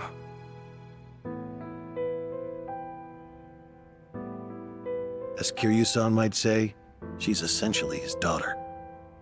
Once known as the girl worth 10 billion yen, she too was a poor child hounded by man's greed. Had Kiryu-san not protected her, she would have been all but erased, and with little fanfare. Lonnie's no different.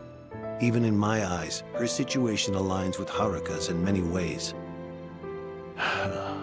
Kiryu-san, I can see why you're so determined to help her. However, in your current condition, you couldn't even rescue Cat, yourself. did the daughter die? It doesn't take a nurse to discern that. Now, does it? Hey, give it a I rest. take it so, since you're all crying. Kiryu-san, just take it easy for a bit. Namba said he'd No? go back to Okay. Japan with you. Akane-san and Lonnie will be okay. Oh no, that's right, because he I said, swear we'll yeah, figure he it said out. he like Remember, he had it's to not like just me. leave them. I've so got that, Adachi-san, Chi-chan, it would and keep Tomi them too. safe. So please, can you let us take it from here, Kiryu-san? You know, it's pathetic. A guy my age, forcing those younger than him to ask that. And twice. Leave it to you, huh? You're right. I've been too scared to rely on others for too long. Scared? Kiryu-san, you... Yeah. I think I'm finally starting to realize that. The longer your life, the more surprises. Yeah, no kidding. All right. Sorry to ask. But Akane-san and Lonnie need you. Will you help them, Kasuga? Everyone. We're on it.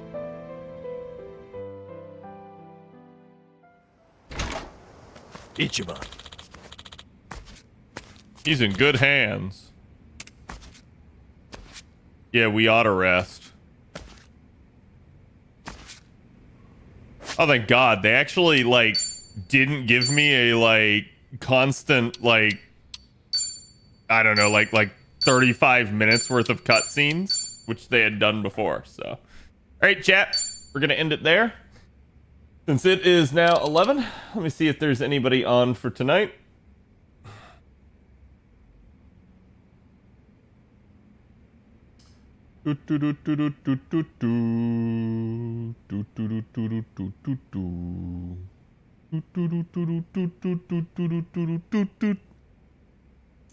I see Mr. Fino on. He's playing some retro stuff, so I'm going to send you guys over his way. Again, see you guys tomorrow. Don't forget, like I said, we got Road to 7 stuff tomorrow, but I don't know that I'm going to be covering it. And obviously, we have other FGO content. I do have some recording I need to do, so I'll probably get with you guys on that. And I will see you guys tomorrow for more Final Fantasy VII as well. So go give Mr. Fino my love, and I will see you guys later. Have a good night.